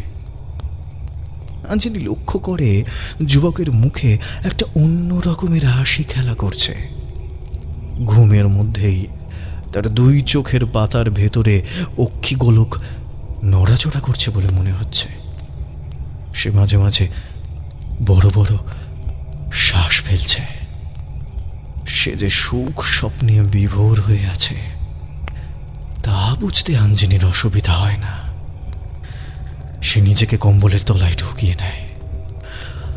তারপর যুবকের পাশে আরো সরে গিয়ে তাকে ছড়িয়ে ধরে। ঘুমের মধ্যে যুবক হয়তো স্বপ্ন দেখছে ভেবে আঞ্জনিকে ছড়িয়ে ধরে। আঞ্জনি সেই যুবকের শরীর থেকে উষ্ণতা নিজের শরীরে ছড়িয়ে পড়ার অনুভবে কামার্ত হয়ে পড়ে। ঘুমের মধ্যেই যুবকের শরীরও ধীরে ধীরে জেগে ওঠে। আঞ্জনি শক্ত করে যুবককে জড়িয়ে ধরে নিজের ঠোঁট যুবকের ঠোঁটে মিলিয়ে দেয়। যুবক এতক্ষণ নিশাতুর অবস্থায় গভীর ঘুমে তলিয়েছিল। সে এতক্ষণ ধরে তার সঙ্গে আঞ্জনির ঘনিষ্ঠতাকে স্বপ্ন বলে ভেবে নিয়েছিল। আর ঘুমের মধ্যে আঞ্জনি তাকে শক্ত করে চেপে ধরে চুম্বনে আবদ্ধ হওয়ায় তার ঘুম ভেঙে গেল। প্রথম সে কোথায় আছে তা বুঝতে খানিক সময় নিলেও তার শরীরের সঙ্গে লেপ্টে থাকা শরীর যে তাকে আশ্রয় দেওয়া সেই নারীর তা সে উপলব্ধি করতে পারল। অনুভব করল উষ্ণতা। ঘরের অন্য কোণার উনুনের ওপরে তখনও কাঠকয়লার আগুন নিভু নিভু জ্বলছে। সেই লালচে আলোতে ঘর আবছা অন্ধকার হয়ে আছে। কাঠের তক্তার ফাঁক গলে অল্প অল্প চাঁদের আলো ঘরে প্রবেশ করছে। আর সেই আলোতে আঞ্জনির মুখটা অপূর্ব সুন্দর স্বর্গীয় বলে মনে হচ্ছে। সে যে কোথায় আছে, কার বাহু ধরে আবদ্ধ হয়ে আছে, এইবার বুঝতে পারল যুবক। আঞ্জনি ততক্ষণে যুবকের সঙ্গে প্রবল চুম্বন পাশে আবদ্ধ হয়ে রয়েছে। প্রায় দম বন্ধ হয়ে আসছে যুবকের। তার নিঃশ্বাস বন্ধ হয়ে যাওয়ার অবস্থা হয়েছে। তাও একজন সুন্দরীর কাছে এমন উদ্দাম ভালোবাসার পরশ পেয়ে যুবকের শরীর রোমাঞ্চিত হয়ে উঠেছে। সুন্দরীর গায়ের থেকে ভেসে আসা তীব্র সুন্দর গন্ধে সে যেন আরো কামার্ত বোধ করছে। এদিকে আঞ্জনি অনুভব করল সে যুবকের শরীর জাগিয়ে তুলতে সক্ষম হয়েছে। সে যুবকের উত্তেজনার চোটে 2 ঠোঁটে তার দাঁত বসিয়ে দিয়েছে এমন সময় নোনতা রক্তের স্বাদ পেল আঞ্জনি। এই স্বাদ তার কাছে নতুন নয়। নরবলির সময় মানুষের রক্ত পান করার সুযোগ সে পেয়েছে, সেই স্বাদ ভোলার নয়। বড় ভালো লাগতে শুরু করেছে আঞ্জনির। কামের ভাব ছাপিয়ে মানুষের রক্তের স্বাদ তার কাছে বেশি প্রিয় হয়ে উঠতে শুরু করেছে। আর একটু আগেও সেইটা বুঝে উঠতে পারেনি। তার শরীরে যেন এখন 10 হাতির বল ভর করেছে। একটু আগের নরম তুলতুলে শরীরের চাপ যে হঠাৎ কেমন করে এমন বহু গুণ বেড়ে গেল তা কিছুতেই বুঝে উঠতে পারছে না যুবক। সে এই সুন্দরীর শরীরের নাক পাশ থেকে নিজেকে মুক্ত করবার চেষ্টা করতে শুরু করলো, কিন্তু শরীরের টান ভারী বিস্ময়কর। সে এক অদ্ভুত আকর্ষণে আঞ্জনির কাছে নিজেকে তুলে দিল। আঞ্জনি যেন প্রধান হয়ে উঠেছে এই অসম শরীরের খেলায়। যুবক তার হাতের পুতুলের মতো তার খেলায় সঙ্গ দিচ্ছে মাত্র। প্রবলভাবে মিলনের খেলায় মেতে উঠল দুটো শরীর। যুবক নিজেকে আঞ্জনির সমস্ত শরীরের গভীরে নিঃশেষ করে শ্রান্ত হয়ে এলো। আঞ্জনির মুখে এইবার একটা পরিতৃপ্তির হাসি খেলা করছে। তার মুখে কাঠের তক্তার ফাঁক গলে আসা চাঁদের আলোর একটা রেখা বক্রভাবে পড়ছে। সেই আলোতে অপরূপা আঞ্জনির মুখের দিকে তাকিয়ে এইবার চমকে উঠল যুবক। তার মনে হলো আঞ্জনির দুই দিকের দুটো দাঁত যেন একটু বেশিই বড় দেখাচ্ছে। সেই চকচকে সাদা দুটো দাঁতে যেন রক্তের ছাপ পড়েছে। যুবকের শরীর শিউরে উঠল সেই দেখে। তার মন থেকে আঞ্জনির প্রতি তৈরি হওয়া কাম ভাব ধীরে ধীরে একেবারে চলে যাচ্ছে। তার সামনে আসন্ন বিপদের ইঙ্গিত পাচ্ছে বলে মনে করল যুবক। এই সুন্দরীর কাছে যে তার মতো শক্ত সমর্থ যুবকের সমস্ত শক্তি ব্যর্থ, তার প্রমাণ মিলনের সময়তেই পেয়েছে যুবক। সে ভয় পেয়ে চোখ বন্ধ করে নিল। এ হয়তো তার মনের ভুল। এদিকে সেই যুবকের সঙ্গে শারীরিক মিলনের পরে যেন রক্তের নোনতা স্বাদ আরো বেশি করে পাওয়ার তীব্র বাসনা হচ্ছে আঞ্জনির মনে। সে প্রবল আশ্লেষে যুবকের সারা শরীরে চুম্বন করতে শুরু করল। যুবকের নেশার ঘোর এবার সম্পূর্ণ কেটে গেছে। সে তার সারা শরীরে প্রবল দংশন অনুভব করছে। সে নিজেকে আঞ্জনির থেকে ছাড়ানোর জন্য সমস্ত শক্তি জড়ো করে চেষ্টা করতে শুরু করল, কিন্তু এক সময় আর পেরে উঠল না যুবক। আঞ্জলির সেই কোমল হাত এখন লোহার মতো শক্ত হয়ে গেছে। সে দুই হাতে যুবকের গলা টিপে ধরল।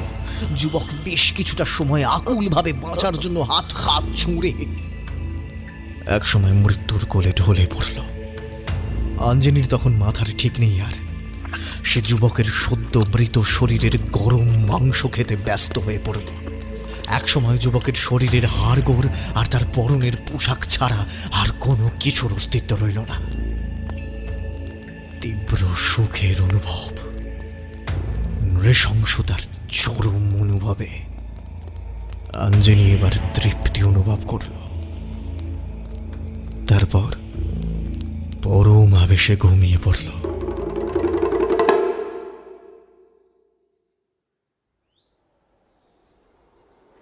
দিনের আলো এসে ঘরের কাঠের তক্তার ফাঁক গলে প্রবেশ করবার অনেকটা সময় পর আঞ্জনি চোখ মেলে উঠে বসল। তখনই তার বিছানায় চাপ চাপ রক্ত আর হাড়গোড় দেখে সে বুঝতে পারল তার দ্বারা চরম কিছু ঘটে গেছে। সে যে আসলেই রাক্ষসী সম্প্রদায়ের, সেই প্রমাণ সে আজকেই পেল। রক্তের স্বাদ পেয়ে সম্ভোগের পরে যুবককে খেয়ে বসে আছে সে। এখন কি হবে? সে যে ভয়ানক অন্যায় করে ফেলেছে। নরবলির জন্য চিহ্নিত যুবকের শরীর নিজের আত্মতুষ্টির কাজে লাগিয়ে ফেলেছে। এর শাস্তি কতটা ভয়ানক হতে পারে সেই ভেবে আঞ্জনির সর্বশরীর কেঁপে উঠল। আঞ্জনি অনেকক্ষণ স্তব্ধ হয়ে ঘরের ভেতর মেঝের কাঠের তক্তার উপর বসে রইল। তার সারা শরীর ভয়ে কাঁপছে। এসে কি করে ফেলল? এখন আকেই বা গুরুমার কাছে সে মুখ দেখাবে কিভাবে? বিগত 10 বছর ধরে রাক্ষসী সম্প্রদায়ের মহিলারা বহু চেষ্টার পরে লক্ষ্যের কাছাকাছি পৌঁছতে পেরেছে। তাদের নিষ্ঠা আর শ্রমের কাছে আঞ্জলির মতো বিশ্বাসঘাতকের স্থান কোথায় হতে পারে? এখন আর বেশি দিন সময় নেই, এমনকি আগামী পূর্ণিমা পর্যন্তও সময় নেই। এর মধ্যেই 15টা নরবলি দিতে হবে। নরবলির জন্য আজকাল মানুষের যোগান পাওয়াটাই সমস্যার। আঞ্জনিকে আকেই বিশ্বাস করে 5 জনের সন্ধান দিয়েছিল। তার উপরে এই 5 জন মানুষকে রাক্ষসী তালাওতে জীবিত অবস্থায় নিয়ে যাওয়ার মতো গুরু দায়িত্ব দেওয়া হয়েছিল। সে শুধুমাত্র নিজের রিপুর দ্বারা পরিচালিত হয়ে নরবলির জন্য নির্দিষ্ট মানুষকে খেয়ে বসে আছে। তাছাড়া তার তো ওই যুবককে মনে ধরেছিল। সে নিজেই বুঝতে পারছে না একজনকে পছন্দ করার পরে, সম্ভোগ করার পরে সে কিভাবে খেয়ে ফেলল। এতদিন পর্যন্ত এইভাবে নরমাংসের প্রতি কোনো লোভ সে তো বুঝে উঠতে পারেনি। এ তার কি হলো? তার 2 চোখ থেকে অবিরাম জলের ধারা নির্গত হচ্ছে। যুবকের সুঠাম শরীর আর মায়াভরা মুখটার কথা তার বারবার মনে পড়ছে। শরীরের গোপনতম অংশে এখনো পর্যন্ত সেই যুবকের চিহ্ন লেগে রয়েছে। সে কি করে ফেলল? যত এই কথা তার মনে হচ্ছে, তত তার মনের ভেতর হাহাকার আরো বেড়ে যাচ্ছে। রাক্ষসী হলেও তার নারী সত্তা তাকে কুড়ে কুড়ে খাচ্ছে। গত রাতে একেবারে যুবককে রাক্ষসী তালাওতে নিয়ে গিয়ে ফেললে আর কোনো সমস্যাই থাকতো না। আকেই আর গুরুমার কাছেও একটা বিশেষ সম্মানীয় স্থান লাভ করতে পারত আঞ্জনি। সে একবার মনে করল এখান থেকে দূরে কোথাও পালিয়ে যাবে, বহু দূরে। পরক্ষণেই আকেই এর কঠিন মুখটা মনে পড়ে গেল তার। আকেই অনেক দূর দেখতে পায়। সে ঠিক আঞ্জনিকে খুঁজে বার করে ফেলবে। এতে আঞ্জনির অবস্থান রাক্ষসীদের কাছে আরো খারাপ হয়ে যাবে। তার চেয়ে নিজের অন্যায় স্বীকার করে নেওয়াই ভালো। হয়তো এই অন্যায়ের শাস্তি স্বরূপ তাকে মৃত্যুবরণ করতে হবে। তাও পালিয়ে যাওয়া ভীরু হিসেবে দুর্নাম করানোর থেকে মৃত্যু ভালো। আঞ্জনি চোখের জল মুছে উঠে দাঁড়াল। সকালের নরম রোদ কাঠের তক্তার ফাঁক গলে এসে আঞ্জনির বুকের মধ্যে খানিকটা স্বস্তির সঞ্চার করল। সে বিছানায় পাতা কম্বলের মধ্যে যুবকের শরীরের অবশিষ্টাংশ মরিয়ে নিয়ে পোটলা বেঁধে ঘরের বাইরে বেরোল। আগের দিন রাক্ষসী তালাওতে নরবলির সময় মানুষের শরীরগুলো রাক্ষসী তালাওয়ের পাশের পাইন বনের একটা নির্দিষ্ট জায়গায় পুঁতে রাখা হয়েছিল। আঞ্জনি মনে মনে ঠিক করে নেয় সেই জায়গায় গিয়ে যুবকের হাড়গোড় পুঁতে দেবে সে। তারপর আকেইকে মনে মনে ডাকবে। তাঁর সঙ্গে সাক্ষাৎ হলে সব কথা তাকে খুলে বলে ক্ষমা চেয়ে নেবে। আকেই যদি এই যুবকের দলের বাকি 4 জনকে নিয়ে আসার দায়িত্ব তাকে দেয়, তাহলে সে সঠিকভাবে নিজের কর্তব্য পালন করবে, কোনো রকমের লোভ করবে না। আর যদি আকেই তাকে আর বিশ্বাস না করে দল থেকে তাড়িয়ে দিতে চায়, তাহলেও তার নির্দেশ সে মাথা পেতে নেবে। সে সত্যিই হয়তো এই গুরুদায়িত্বের যোগ্য নয়। বহুকাল ধরে রাক্ষসী সম্প্রদায় বিলুপ্তির পথে এগিয়ে চলেছে। এখন তারা চেষ্টা করছে এই পৃথিবীর বুকে নিজেদের ক্ষমতা ফিরিয়ে আনার। সেই কাজে অনেকটা নিষ্ঠার প্রয়োজন। আঞ্জনির মতো লোভী মেয়েকে তারা দলে নাই রাখতে পারে। আঞ্জনির পথ চলতে আজ খুব কষ্ট হচ্ছে। তার গা গুলিয়ে বমি উঠে আসছে। সে খুব কষ্ট করে পথ চলছে। পেটের মধ্যে মাঝে মধ্যেই একটা ভয়ানক ব্যথা উঠছে। মনে হচ্ছে পথ চলা তো দূরের কথা, সোজা হয়ে দাঁড়িয়ে থাকার শক্তিও আঞ্জনির মধ্যে নেই। নরমাংস খেয়েই কি এই অবস্থা হলো? আঞ্জনি কিছুই বুঝে উঠতে পারে না। চলার পথে তাদের ছোট গ্রামের অনেক ঘরের মহিলার সঙ্গেই মুখোমুখি হলো আঞ্জনি। সকলেই তার শরীরের অবস্থা দেখে বিচলিত হলো। রাক্ষসীরা সাধারণত শক্তপোক্ত হয়, এমন ভেঙে পড়তে তাদের সচরাচর দেখা যায় না। কয়েকজন আবার আকেইয়ের থেকে ওষুধ চেয়ে নেওয়ার পরামর্শও দিল আঞ্জনিকে। আকেই তাদের বড় ভরসা। সে ছোটখাটো শারীরিক অসুবিধার জন্য বিভিন্ন জড়িবুটি দেয়, এতেই রাক্ষসীদের রোগ সেরে যায়। আকেইয়ের নাম শুনে আঞ্জনির মুখে ভয়ের ভাব দেখা গেল। সে মুখে অবশ্যই সেই বিষয়ে কোনো ভাব প্রকাশ করল না, কিন্তু সে যে একটা বিশেষ কাজে যাচ্ছে সেইটা সকলকে জানিয়ে দিয়ে তাদের সামনে থেকে চলে গেল। আঞ্জনিদের গ্রাম থেকে রাক্ষসীতলাও একটু দূরে, দুখানা পাহাড় পার হয়ে যেতে হয়। আঞ্জনি ভেবেছিল আগের রাতের মতো সেই রাক্ষসীতলাও কল্পনা করলেই তার সামনে পৌঁছে যাবে, কিন্তু বহু চেষ্টা করেও সেই কাজে সফল হলো না। রাক্ষসী তালাবের চারপাশ পর্যন্ত নিখুঁতভাবে সে মনে করেছে, তাও কেন সে সেখানে পৌঁছতে পারল না বুঝতে পারল না। গ্রামের সীমানা ছাড়িয়ে আরও একটু পথ হেঁটেই আঞ্জনির পেটে অসহ্য যন্ত্রণা শুরু হলো। তার সঙ্গেই মাথা ঘুরতে শুরু করলো আঞ্জনির। আর তখনই আঞ্জনি অচেতন হয়ে পথের মধ্যে পড়ে গেল। তার কাঁধ থেকে কম্বলে জড়ানো পোঁটলা খুলে চারদিকে মানুষের হাড় গৌড় ছড়িয়ে পড়ল। কয়েকজন রাক্ষসী জ্বালানির জন্য জঙ্গল থেকে কাঠ কেটে নিয়ে ফিরছিল। তারা পাহাড়ের ঢালে ওইভাবে আঞ্জনিকে পড়ে থাকতে দেখে ভয় পেয়ে গেল। গ্রাম থেকে সব মহিলাদের ডেকে নিয়ে এল। তাদের মধ্যে অনেকেই বলল তারা একটু আগেই আঞ্জনিকে অসম্ভব দুর্বল আর ক্লান্তভাবে হেঁটে যেতে দেখেছে। আঞ্জনির চারপাশে মানুষের হাড়গোড় দেখে তারা চিন্তায় পড়ল। এগুলো যে আঞ্জনির কাঁধের কম্বলের ঝোলা থেকেই পড়েছে তা তারা বেশ ভালোই বুঝতে পারছে। কিন্তু আঞ্জনি এইসব হাড়গোড় কোথায় পেল আর সে এইগুলো নিয়ে কোথায় যাচ্ছিল সেইটা তারা বুঝে উঠতে পারল না। আঞ্জনিকে পরীক্ষা করে দেখতে গিয়ে বয়স্কা রাক্ষসীরা তার স্ফীত পেট নজর করল। দেখেই মনে হলো আঞ্জনির পেটের মধ্যে বাচ্চা আছে। এখানে অবিবাহিতা মেয়েদের মাতৃত্ব নিয়ে কোনো সমস্যা নেই।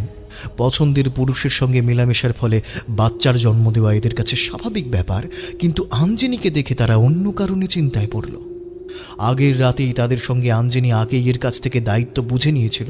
তখন সে একদম সুস্থ স্বাভাবিক অবস্থায় ছিল, তার পেট এমন ফোলা ছিল না। এক রাতের মধ্যে এমন 10 মাসের গর্ভবতীর মতো পেট কিভাবে হলো আঞ্জনির? বয়স্কা রাক্ষসী রমণী মনে মনে আকেইকে ডাকতে শুরু করল। বাকিরাও তার দেখা দেখি আকেইকে স্মরণ করল। অল্প সময়ের মধ্যেই আকেইয়ের দীর্ঘ দেহটা পাইন গাছের গভীর জঙ্গলের মধ্যে থেকে বেরিয়ে আসতে দেখা গেল। সে দ্রুত পায়ে জটলার সামনে এসে পৌঁছল। রাক্ষসীরা আঞ্জনির চারপাশে গোল হয়ে দাঁড়িয়েছিল। তারা সরে গিয়ে আকেইকে আঞ্জনির সামনে পৌঁছানোর ব্যবস্থা করে দিল। আকেই একবার আঞ্জনির চারপাশে ছড়িয়ে থাকা হাড়গোড়ের দিকে দ্রুত চোখ বুলিয়ে নিল। তারপর চোখ বন্ধ করে একটু সময় দাঁড়িয়ে রইল। এইভাবেই আকেই কোনো দৃশ্য ছবির মতো দেখতে পায়। তার মুখের মধ্যে একটা বিস্ময়ের ভাব ফুটে উঠতে দেখল বাকি রাক্ষসীরা। তারা অনুমান করল আকেই এমন কিছু জানতে পেরেছে যা তাকে বিস্মিত করে তুলেছে। আকেই চোখ মেলে আবার আঞ্জনির দিকে তাকালো। তার দৃষ্টি আঞ্জনির স্ফীত পেটের দিকে নিবদ্ধ। সে হাঁটু মুড়ে আঞ্জনির পাশে বসে তার পেটে হাত দিয়ে কিছু একটা পরীক্ষা করল। তারপর সামনে থাকা রাক্ষসীদের বলল, আঞ্জনির সন্তানকে পৃথিবীর আলো দেখাতে তোমরা সাহায্য করো। ওকে আর ওর সন্তানকে ঘরে নিয়ে গিয়ে বিশ্রামের ব্যবস্থা করো। রাতে আমি আঞ্জনির ঘরে গিয়ে তোমাদের সঙ্গে দেখা করব। যে সকল রাক্ষসীরা আঞ্জনির কাছে জমায়েত করেছিল তারা আকেইয়ের নির্দেশ অমান্য করার মতো সাহস রাখে না। তাই তারা আঞ্জনির সন্তান প্রসব করাতে সাহায্য করল। রাক্ষসীরা আশেপাশের অনেকগুলো ছোট ছোট গ্রামে ছড়িয়ে আছে। তারা সকলে সংবাদ পায়নি বলে এখানে আসেনি। শুধুমাত্র আঞ্জনির গ্রামের রাক্ষসীরাই কয়েকজনকে পড়ে থাকতে দেখে গ্রামের বাকিদের ডেকে নিয়ে এসেছিল। তাও কম করে জনাভিষেক রাক্ষসী সেখানে উপস্থিত ছিল। তাদের মধ্যে একজন বয়স্কা রাক্ষসী নাড়ি কেটে আঞ্জনির সন্তানকে পৃথিবীর আলো দেখতে সাহায্য করল। আঞ্জনি একটা ফুটফুটে সুন্দর পুত্র সন্তানের জন্ম দিয়েছে, কিন্তু রাক্ষসীদের কাছে এই শিশু ঠিক স্বাভাবিক বলে মনে হলো না। শিশুটাকে দেখতে একদম স্বাভাবিক, ওজনও ঠিকঠাকই আছে বলে মনে হয়েছে। জন্মের পর সে সঠিক সময়ে কেঁদেও উঠেছিল। আঞ্জনির বুকের কাছে তাকে ধরতে সে আর 5টা স্বাভাবিক শিশুর মতোই দুধ খেয়েছে। তাও এই শিশুকে খুব পর বলে মনে হচ্ছিল রাক্ষসীদের। তারা কেউ এই শিশুকে আদর করার মতো ইচ্ছে বোধ করছিল না। তার কারণ শিশুটার শারীরিক কোনো বিশেষ অসুবিধা নয়, তার কারণ আঞ্জনির গর্ভধারণ নিয়ে রাক্ষসীদের মনে সৃষ্টি হয়েছে সন্দেহ। এক রাতের মধ্যে কোনো মহিলা এইভাবে গর্ভধারণ করে সুস্থ শিশুর জন্ম দিতে পারে, এই ব্যাপারটাই তাদের কাছে আশ্চর্যের বলে মনে হচ্ছিল। আঞ্জনি একটু স্বাভাবিক হওয়ার পরে তারা বিছানায় পাতার মোটা চাদর নিয়ে এসে তার মধ্যে আঞ্জনিকে শুইয়ে তার ঘর পর্যন্ত নিয়ে গেল। আঞ্জনির ঘরের কাঠের তক্তায় বিছানা করা ছিল না। অন্য একজনের ঘর থেকে মোটা কম্বল এনেই বিছানা পেতে মা আর শিশুকে শোয়ানো হলো। গরম জল করে আঞ্জনিকে খেতে দেওয়া হলো। সেই শিশুর গা পরিষ্কার করে তাকে কম্বলে জড়ানো হলো। কিন্তু তারা সবকিছুই ভয়ে ভয়ে করছিল। এই শিশু কিভাবে এত তাড়াতাড়ি জন্ম নিল সেই নিয়ে সকলেই চিন্তিত হয়ে পড়েছিল। কারুরই আঞ্জনির ঘরে থাকতেও ইচ্ছে করছিল না। শুধুমাত্র আকেইয়ের নির্দেশ আছে বলে তারা পালা করে আঞ্জনির ঘর পাহারা দিতে লাগল। উপস্থিত সকল রাক্ষসীরাই আঞ্জনির পেটে হাত দিয়ে আকেইকে বিস্মিত হতে দেখেছে। আকেইয়ের মুখে বিস্ময়ের ভাব তারাই প্রথম দেখল। সকলেই আকেইয়ের আসার জন্য অপেক্ষা করতে লাগল। আঞ্জনি নিজেও সন্তানের জন্ম দিয়ে থেকে কেমন যেন স্তব্ধ হয়ে আছে। তাকে দেখে মনে হচ্ছে সে নিজেও এই গর্ভধারণের ব্যাপারে কিছুই জানে না। সে শিশুর কান্না শুনেও উদাসভাবে ঘরের চালের দিকে তাকিয়ে রয়েছে, কিছু চিন্তা করছে। অন্য রাক্ষসীরাই বাধ্য হয়ে শিশুটাকে আঞ্জনির বুকের কাছে নিয়ে এসে তাকে দুধ খেতে সাহায্য করছে। মাঝে মধ্যে আঞ্জনি হাহুতাশ করে উঠছে। হিড়িম্বা দেবীর মন্দিরের পিছনে অনেক শিকার আছে। এইভাবে এখানে শুয়ে থাকলে যে আমি নিজের কাজ করতে পারবো না। আঞ্জনি এবার খুব অস্থির হয়ে পড়েছে। অন্য রাক্ষসীরা তো আর আঞ্জনির আগের রাতের কীর্তিকলাপের কথা জানে না। তারা আঞ্জনিকে বোঝাচ্ছে সন্তানের কাছে থাকা এই সময় তার জন্য অত্যন্ত জরুরি। শিকারের কথা এখন তার না ভাবলেও চলবে, এখনো সময় আছে। সকলে মিলে ঠিক 15 জন শিকার সময়ের আগেই জোগাড় করে ফেলতে পারবে।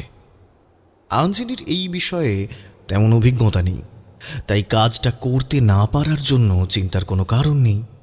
তাদের স্তোক বাক্য শুনে আঞ্জনির মন আরও বেশি অস্থির হয়ে উঠেছে। সে কাউকে জানাতেও পারছে না যে সে অনভিজ্ঞ হওয়া সত্ত্বেও গত রাতে একজন শিকারকে নিজের হাতের মুঠোয় নিয়ে আসতে পেরেছিল। গর্বের কথা কাউকে বলার উপায় সে নিজেই রাখেনি, তাই শুয়ে শুয়ে দীর্ঘশ্বাস ফেলা ছাড়া তার আর কোনো গতি নেই। এদিকে আকেই যে তাকে দেখে গেছে আর রাতে আবার আসবে বলে গেছে, সেই সংবাদ সে অন্যদের কাছ থেকে পেয়েছে। সেই শুনেই আঞ্জনির বুকের মধ্যে ভয়ের অনুভূতি চেপে বসেছে। অন্য রাক্ষসীরা না জানতে পারলেও আকেই নির্ঘাত আঞ্জনির সব কীর্তিকলাপ জেনে গেছে। সে চোখ বন্ধ করলেই সব দেখতে পায়। এখন আঞ্জনির কাছে অপেক্ষা করা ছাড়া অন্য কোনো উপায় নেই। আকেই তাকে যা শাস্তি দেবে তা গুরুমার নির্দেশ মেনেই দেবে। সে শাস্তি মাথা পেতে নেওয়া ছাড়া আঞ্জনির কাছে অন্য কোনো পথ খোলা নেই। এখন চিন্তার বিষয়, আকেই যদি তাকে রাক্ষসী সম্প্রদায় থেকে বিতাড়িত করে, তবে আঞ্জনি কোথায় গিয়ে উঠবে? এই সন্তানের ভবিষ্যৎ কি হতে চলেছে? গত রাতে জীবনে প্রথমবার কোনো পুরুষের সঙ্গে মিলিত হলো আঞ্জনি। এক রাতের মধ্যেই গর্ভসঞ্চার হয়ে কিভাবে বাচ্চার জন্ম দিয়ে ফেললো আঞ্জনি, সেটা সে নিজেও বুঝে উঠতে পারছে না। শিশুটার উপরে খুব রাগ হচ্ছে। অন্যরা কেউ এখানে না থাকলে হয়তো এই শিশুটাকে ও গলা টিপে মেরেই ফেলত। সন্ধ্যার দিকে কয়েকজন রাক্ষসী আঞ্জনির ঘরের উনুনে আগুন জ্বালিয়ে তার চারপাশে গোল হয়ে বসে কথাবার্তা বলছিল। আঞ্জনি পাশে শিশুকে নিয়ে গভীর ঘুমে মগ্ন ছিল। হঠাৎ আকেই ঠান্ডা হাওয়ার ঝলকের সঙ্গে আঞ্জনির ঘরের দরজা ঠেলে প্রবেশ করল। সে তার কাঁধের ঝোলাটা আঞ্জনির বিছানার পাশে নামিয়ে রেখে বাকিদের বলল ঘর ছেড়ে বেরিয়ে যেতে। সব রাক্ষসীদের মন আঞ্জনি আর তার সদ্যজাত শিশুর আসন্ন বিপদের ভয়ে কেঁপে উঠল। তারা ঘুমন্ত মা আর শিশুর মুখের দিকে তাকিয়ে একটা দীর্ঘশ্বাস ফেলে ঘর ছেড়ে বেরিয়ে গেল। আকেই মেঝেতে পাতা কাঠের তক্তার উপর বসে তার ডান হাত আঞ্জনির কপালের উপর রাখল। সে আঞ্জনির কপালে তার খসখসে হাত বুলিয়ে কোনো দুর্বোধ্য মন্ত্রোচ্চারণ করল কিছুটা সময় ধরে। আঞ্জনির সেই হাতের স্পর্শে চোখ মেলে তাকালো। তার দুই চোখে একরাশ ভয় এসে জমা হয়েছে আকেইকে দেখে। ঘরের নিভু নিভু বাতিতে যেন আকেইয়ের চেহারাটা আরো ভয়ানক লাগছে। আঞ্জনিকে চোখ মেলতে দেখে আকেই তার দিকে তাকিয়ে মৃদু হাসল। আঞ্জনির মনে হলো ঘরের কম আলোতে সে বোধহয় কিছু ভুল দেখছে। আকেইকে আজ পর্যন্ত কেউ হাসতে দেখেনি, সে হাসতে পারেই না। এ আঞ্জনির মনের ভুল ছাড়া আর কিছুই নয়। আগেই তার দুই হাত দিয়ে আঞ্জনির মাথার চুলের মধ্যে হাত দিয়ে তার মাথার ত্বকে কিছু একটা খুঁজছে বলে মনে হলো আঞ্জনির। কিছুক্ষণ পরেই আগেই হাতটা সরিয়ে নিল। তারপর তার পক্ষে যতটা সম্ভব ততটা কোমল গলায় সে বলল,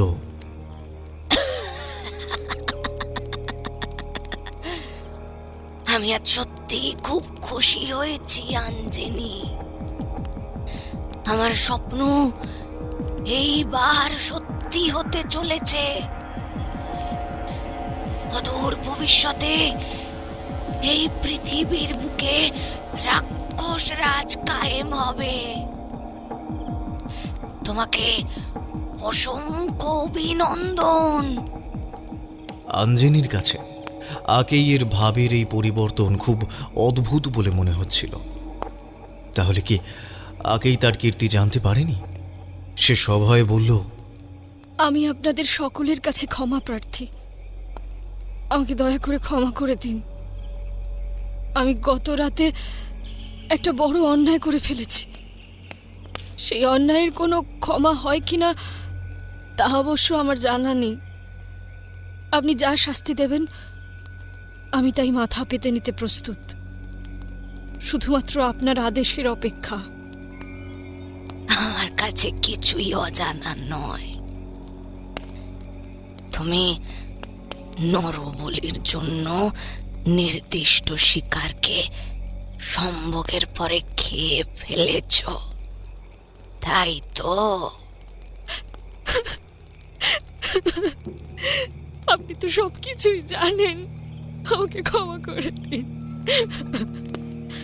তুমি কোনো অন্যায় করনি, তাই ক্ষমার প্রশ্ন আসছেই না। একজন প্রকৃত রাক্ষসী নর মাংসের গন্ধে যে বিচলিত হবে, এটাই তো স্বাভাবিক। তোমাকে তো দেখেই বুঝেছিলাম তোমার মধ্যে প্রকৃত রাক্ষসী হওয়ার আধার আছে।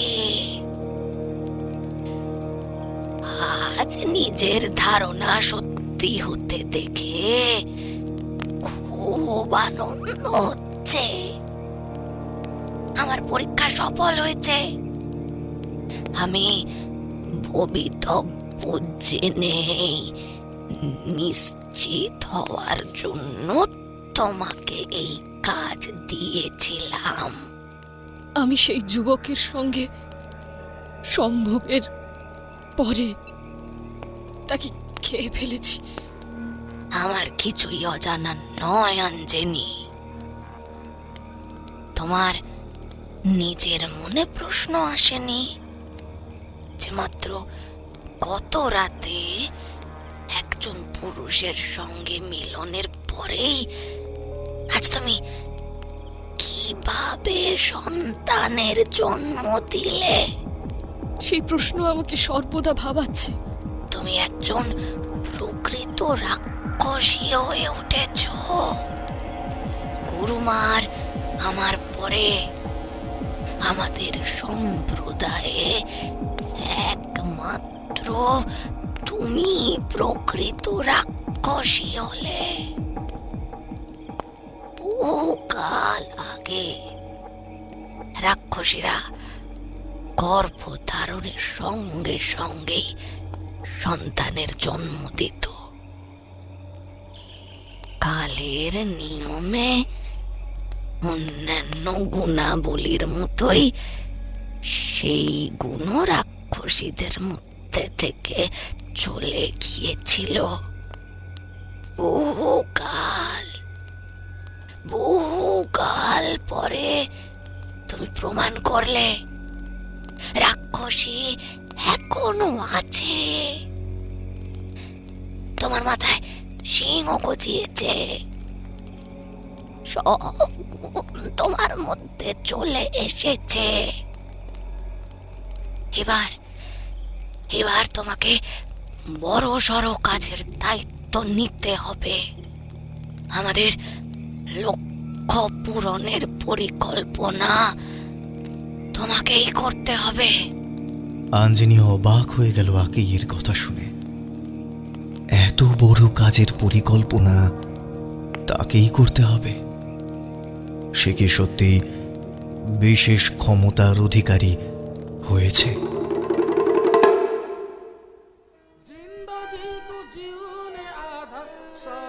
মানালি শহরটা একাধারে বিয়াস নদী, পাহাড়, পাইন, দেবদারু আর দারুচিনির জঙ্গলে ঘেরা একটা সুন্দর পর্যটন কেন্দ্র। আবার অন্যদিকে জায়গাটার পৌরাণিক মাহাত্ম্যও আছে। কলকাতা থেকে 4 জন ছেলের একটা দল সদ্য এখানে ঘুরতে এসেছে। তারা সকলেই কলকাতার একটা বিখ্যাত ইঞ্জিনিয়ারিং কলেজের ছাত্র। সদ্য এমটেক পরীক্ষার ফাইনাল সেমিস্টার দিয়ে তারা এখানে ঘুরতে এসেছে। ক্যাম্পাস ইন্টারভিউতে এদের সকলেই বিভিন্ন বহুজাতিক সংস্থায় চাকরি পেয়ে গেছে। এত বছর ধরে একসঙ্গে পড়াশোনা করতে গিয়ে একটা অসম্ভব ভালো বন্ধুত্ব হয়ে গেছে একে অপরের সঙ্গে। 4 জন 4টে ভিন্ন সংস্থায় চাকরি পেয়েছে। এদের মধ্যে আবার 2 জন অন্য রাজ্যে চলে যাবে। বিগত 2 বছর ধরে ওরা এইভাবেই একসঙ্গে ছুটিছাটা পেলেই বেরিয়ে পড়েছে পাহাড়ের টানে। ওদের বেড়ানো বলতে দুর্গম পাহাড়ি এলাকায় ট্রেকিং। সাধারণ মধ্যবিত্ত বাঙালিদের থেকে ওদের ঘোরার ধরন সম্পূর্ণ আলাদা। ছাত্র বলে ওদের এই ট্রেকিং করার জন্য তেমন টাকা পয়সা থাকে না। হাত খরচের টাকা বাঁচিয়ে ট্রেকিংয়ের বড় মাপের খরচা চালানো ঝকমারি ব্যাপার। তাই ওরা নিজেরাই ট্রেকিং করে, সঙ্গে কোনো গাইডও নেয় না। মানালিতে ওরা এসেছে হামতা পাস ট্রেকিং করার জন্য। এই হামতা পাস ট্রেকিংয়ের রুট যেভাবে গেছে সেই পথ ধরেই পাণ্ডবরা স্বর্গে গিয়েছিলেন। এই পৌরাণিক ব্যাপারটা মাথায় রেখেই ওরা এই ট্রেকিং রুট বেছে নিয়েছে। সঙ্গে মানালি শহরটাও একদিন ঘুরে দেখে নেবে। বেশি উচ্চতায় যাওয়ার আগে একবার একটু জায়গার সঙ্গে নিজেকে মিশিয়ে নেওয়ার চেষ্টাও একদিন করে নেবে বলে ওদের ইচ্ছে। এই ট্রেকিং ওদের 4 জনের একসঙ্গে করা ট্রেকিংয়ের সম্ভবত শেষ ট্রেকিং হতে চলেছে। 4 জন আলাদা হয়ে আলাদা আলাদা কর্মক্ষেত্রে যোগদান করলে হয়তো আর এইভাবে একসঙ্গে আসা সম্ভব হবে না। একসঙ্গে সকলে ছুটি পাবে এই কর্পোরেট ওয়ার্ল্ডে, এটা অসম্ভব ব্যাপার। এই ভ্রমণের সম্পূর্ণ পরিকল্পনা করেছে পদ্মাক্ষ। পদ্মাক্ষ একটা স্বপ্ন দেখেছিল। সেই স্বপ্নে ও মানালি থেকে ওরা কোথাও একটা ট্রেকিং করতে যাচ্ছে বলে দেখেছিল। সেও প্রায় মাসখানেক আগের ঘটনা। তখন ওদের সামনে পরীক্ষার চাপ, তাও বন্ধুদের কাছে স্বপ্নের কথা সবিস্তারে বর্ণনা করেছিল পদ্মাক্ষ। ও কোনোদিন মানালি না এসেও মানালি শহরটা নাকি ছবির মতো স্বপ্নে দেখেছিল। বন্ধুরা এই নিয়ে খুব হাসাহাসি করলেও পরীক্ষা শেষ হলেই ওরা এখানে আসবে বলে পদ্মাক্ষকে ওরা কথা দিয়েছিল। ওই অদ্ভুত স্বপ্নের কথা অবশ্য বন্ধুদের কাছেও সবটা বলেনি পদ্মাক্ষ। তারা সেই সব শুনলে আরও হাসাহাসি করত। পদ্মাক্ষ স্বপ্নে যে শুধুমাত্র ওই মানালি শহর দেখেছিল তা তো নয়, ওকে কেউ যেন এখানে আসার নির্দেশ দিয়েছিল। একজন সন্ন্যাসী পোশাকের অসম্ভব রোগা একজন মানুষ, তিনি ওকে স্বপ্নে বলেছিলেন ওর নাকি এখানে কোনো পূর্ব নির্ধারিত কাজ আছে। পদ্মাক্ষ বহু ভেবেছে এই স্বপ্ন নিয়ে, সব দিক বিবেচনা করে ওর মনে হয়েছে বারে বারে ইন্টারনেটের বিভিন্ন ট্রাভেল ব্লগ পড়েই ওর মনের কোণে এই মানালি শহরটা ঢুকে গিয়েছিল। তার ফলস্বরূপ ও এই স্বপ্ন দেখেছে। তাও একটা আলাদা আকর্ষণ তৈরি হয়েছিল জায়গাটার প্রতি। হামতা পাস ট্রেকিংয়ের ব্যাপারটাও ও এই স্বপ্নেই পেয়েছে। সেটা অবশ্যই বন্ধুদের কাছে বলেনি। এইসব কারণেই এইবারের ট্যুরের সব কিছু পদ্মাক্ষই ঠিক করেছে। ওকে কার্যত দলনেতাই বলা চলে এই 4 জনের ভ্রমণ দলের। চণ্ডীগড় থেকে সারা রাত বাসে করে সকাল সকাল ওরা মানালিতে এসে পৌঁছেছে। মানালি বাসস্ট্যান্ডের কাছেই একটা সস্তা দরের হোটেলে 4 বেডের একটা রুম ভাড়া নিয়েছে সম্বিত, রিক, তমাল আর পদ্মাক্ষ। মার্চ মাসে এইসব পাহাড়ি এলাকায় বেশ ঠান্ডা থাকে। অনেক জায়গায় যাওয়ার রাস্তা পর্যন্ত বরফে ঢাকা পড়ে যায়, ফলে সেই সব অঞ্চলে যাওয়াই হয় না। এই যেমন এখন লাহুল যাওয়ার রাস্তা বন্ধ আছে, ফলে রোটাং পাস দেখতে যাওয়া ওদের পক্ষে সম্ভব হবে না। তাই ওরা ঠিক করেছে একদিনেই মানালির সব দ্রষ্টব্য স্থান দেখে নিয়ে পরের দিন হামতা পাস ট্রেকিংয়ের জন্য বেরিয়ে পড়বে।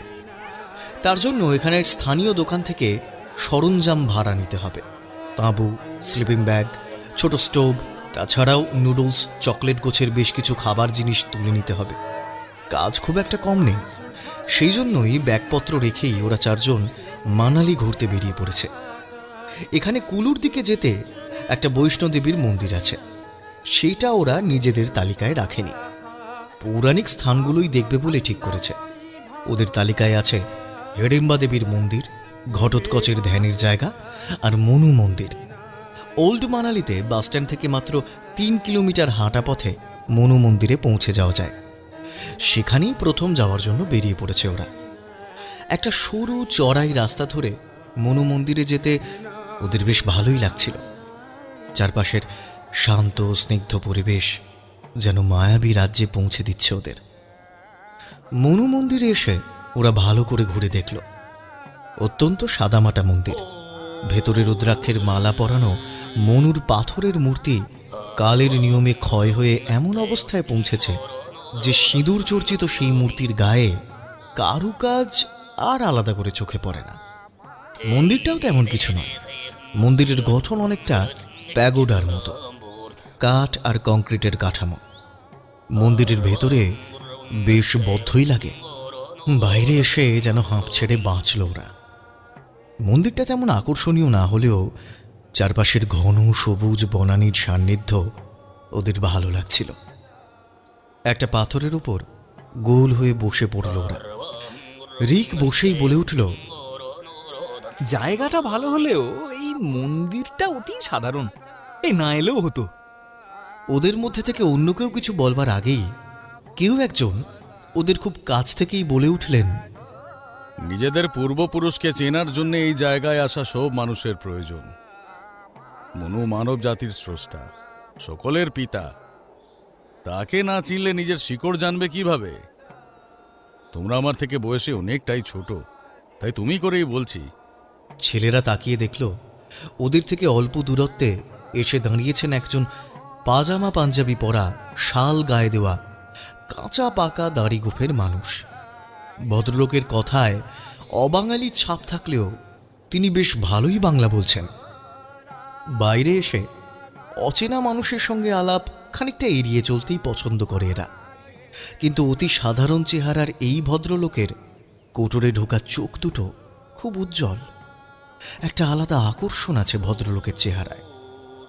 একে যেন কেউ তেমনভাবে অস্বীকার করতে পারবে না। ভদ্রলোক যেন তার অন্তর্ভেদী দৃষ্টি দিয়ে সব মনের কথা বুঝতে পারছেন। পদ্মাক্ষ অবাক হয়ে ভাবছিল, এই গলা ও যেন আগেও শুনেছে না। রিক একটু লজ্জিত হয়েই বলে উঠল, আঙ্কেল, আপনি আমাদের তুমি করেই বলতে পারেন, আমরা কিছুই মনে করব না। এই জায়গায় এসে যে বাঙালির দেখা পাবো সেটা তো ভাবতেই পারিনি। আমি বাঙালি নই, তবে অনেক ভাষাই একটু আধটু জানি আর কি। বাংলা ভাষাও আমার সেই একটু আধটু জানার মধ্যেই পড়ে। এইসব জায়গায় অনেক বাঙালি আসে। সত্যি বলতে তোমাদের বাঙালিদের মতন ভ্রমণ পিপাসু জাতি তো আর বিশেষ নেই। তা তোমরা কি শুধুমাত্র মানালিতেই থাকবে, নাকি অন্য সকলের মতো সিমলা বা কিন্নার ঘুরতে যাবে? আমরা আজকে রাতটা এখানে কাটিয়ে আগামীকাল হামটা পাস ট্রেকিংয়ের উদ্দেশ্যে রওনা দেব। বাহ বাহ, খুব ভালো। ওই রাস্তা ধরে পাণ্ডবরা স্বর্গের উদ্দেশ্যে রওনা দিয়েছিলেন। এই অঞ্চল পৌরাণিক বিভিন্ন ঘটনার সাক্ষী হয়ে আছে। এই যে একটু আগে তোমাদের মধ্যে একজন বলছিলে না, এই মন্দিরে না এলেও হতো, তার থেকেই মনে হচ্ছে যে তোমরা এই মন্দির সম্বন্ধে ভালো করে জানো না। এখানে কিন্তু একটা বোর্ডে সব পৌরাণিক ঘটনার কথা লেখা আছে। অবশ্য তোমরা চাইলে আমিও বলতে পারি। আপনার বলার ভঙ্গিমা খুব সুন্দর, মনে হচ্ছে বাড়ির কোনো বয়স্ক গুরুজনের মুখ থেকে গল্পটা শুনছি। আপনি আমাদের এই স্থানের মাহাত্ম্যটা বলুন না। প্রথমেই বলি, এই জায়গার আসল নাম ছিল মনুর আলয়। সেই থেকেই কালে কালে লোক মুখে জায়গার নাম পরিবর্তন হয়ে মানালি হয়েছে। মহর্ষি মনু মানব জাতির স্রষ্টা। তিনি এই স্থানেই বসে তপস্যা করেছিলেন। পৃথিবীতে সম্ভবত এই একটাই মনুর মন্দির আছে। তাহলে কি এই স্থান একবার চাক্ষুষ না করলে হয় বলো? ভদ্রলোক নিজের নাম বলেছেন মানব। তিনি গুছিয়ে বসে গল্প করছেন। চারজনের দলের পদ্মাক্ষ ছাড়া সকলেই মন দিয়ে এই ভদ্রলোকের মুখ থেকে গল্প শুনছে। আর পদ্মাক্ষর শুধু মনে হচ্ছে এই গলার স্বর আর কোটরে বসা উজ্জ্বল চোখ দুটো ওর খুব চেনা। কিন্তু কিছুতেই ও মনে করতে পারছে না কেন ওর ভদ্রলোককে এত চেনা লাগছে। কোথায় দেখেছে ওকে, কোথায়? মৎস্য পুরাণ অনুসারে এই অঞ্চলের পৌরাণিক কাহিনী তোমাদের কাছে আমি বলছি। এই কাহিনী শুধুমাত্র এই অঞ্চলের নয়, সমগ্র মানব জাতির কাহিনী। বলতে পারো মানব জাতির রক্ষার কাহিনী। বহুকাল আগে পৃথিবীতে মহাপ্রলয় এসেছিল। ঋষি মনু তখন নদীতে মুখ ধুতে গিয়েছিলেন। তার গণ্ডূষের মধ্যে একটা ছোট্ট মাছ উঠে এসে বলে, আমাকে বাঁচাও। মনু তাকে নিয়ে একটা ছোট্ট পাত্রে রাখেন। সে তখন সেই পাত্রের থেকে বড় আকার ধারণ করে। ঋষি আরো বড় পাত্রে সেই মাছটাকে রাখেন। সে তার থেকেও বড় আকার ধারণ করে। মনু বিস্মিত হয়ে দেখেন সেই গণ্ডূষের মধ্যে ধরে যাওয়া মাছটা ক্রমাগত বড় হয়ে চলেছে। ধীরে ধীরে সেই মাছ ভগবান শ্রী বিষ্ণুর রূপ ধারণ করে। বিস্মিত ঋষি মনুকে আরো বিস্মিত করে তিনি বলেন, মহাপ্রলয়ের সময় উপস্থিত। এই জীব জগৎকে বাঁচানোর জন্যে তুমি একটা বড় নৌকা বানাও। ঋষি মনু ভগবান শ্রী বিষ্ণুর নির্দেশ মেনে একটা খুব বড় মাপের কাঠের নৌকা প্রস্তুত করেন। ততক্ষণে মহাপ্রলয় উপস্থিত হয়েছে, জলোচ্ছ্বাস শুরু হয়েছে। মনু ৯ রকমের বীজ আর পাখি আর পশুদের নিয়ে সেই নৌকায় উঠে বসেন। মৎস্য অবতার রূপী শ্রী বিষ্ণুর সিংহের সঙ্গে বাসুকী নাগের শরীরকে দড়ির মতো ব্যবহার করে সেই নৌকা বেঁধে প্রবল জলরাশির মধ্যে ভেসে পড়েন ঋষি মনু। বহু সময় পরে সেই বিধ্বংসী প্রলয় বন্ধ হয়। তখন মৎস্য অবতার রূপী শ্রী বিষ্ণু হিমালয় পর্বতের একটা উঁচু স্থানে গিয়ে মনুর নৌকা ভিড়িয়ে দেন। সেই জায়গায় বসে ঋষি মনু তপস্যা করেন এবং মনুস্মৃতি নামের গ্রন্থ রচনা করেন। তিনি যদি জীবজগৎকে রক্ষা না করতেন তাহলে কিন্তু আজ তোমাদের অস্তিত্বই থাকতো না। আপনার গল্পটা পুরো গ্রিক পুরাণের নোয়ার আর্কের গল্পের মতো লাগলো। তোমাদের এই একটা সমস্যা, তোমরা নিজেদের পূর্ব কথা না জেনে অন্যদের পূর্ব কথা জানতে বেশি আগ্রহী। শোনো, হিন্দু পুরাণ অনেক আগে সৃষ্টি হয়েছে। মানব আঙ্কেল, আপনার থেকে এই কাহিনী শুনে মনে হচ্ছে সত্যিই পৃথিবী একসময় মহাপ্রলয়ের সম্মুখীন হয়েছিল। সেখানে কেউ একজন নৌকো বানিয়ে জলে ভাসিয়েছিল, সেখানেই সব জীবজগতের ভবিষ্যৎ স্থান পেয়েছিল। না না, সারা পৃথিবীর সব পুরাণেই কিছু কিছু গল্প কমন পাওয়া যায়, নির্ঘাত এইসব গল্পের সত্যতা আছে। না হলে তো এত একরকমের কাহিনীর সৃষ্টি হতো না। মনু কি শুধু এইটুকুই করেছেন?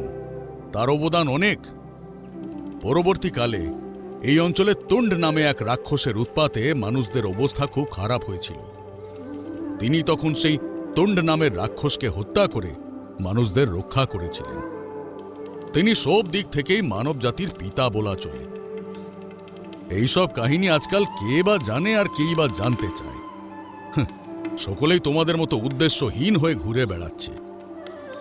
এই যে বিষ্ণু, আর যদি তোমার সামনে রাক্ষসেরা মানুষের ক্ষতি করে তাহলে কি তুমি মানুষদেরকে বাঁচাবে না? শ্রী বিষ্ণু তো এইভাবেই যুগে যুগে বিভিন্ন রূপে আবির্ভূত হয়ে জীবজগৎকে রক্ষা করেন। আমার নাম কিন্তু বিষ্ণু নয়, আমার নাম পদ্মাক্ষ। আরে ওই একই হলো। শ্রী বিষ্ণুর 108টা নামের ভেতরে এই নামটাও আছে। যাই হোক, আমার প্রশ্নের উত্তর দিলে না তো। কি সব মজা করছেন? রাক্ষসরা এই যুগে কোথা থেকে আসবে? এমনিতেই সব গল্প কথা, ওসবে আমরা বিজ্ঞানের ছাত্ররা মোটেও বিশ্বাস করি না।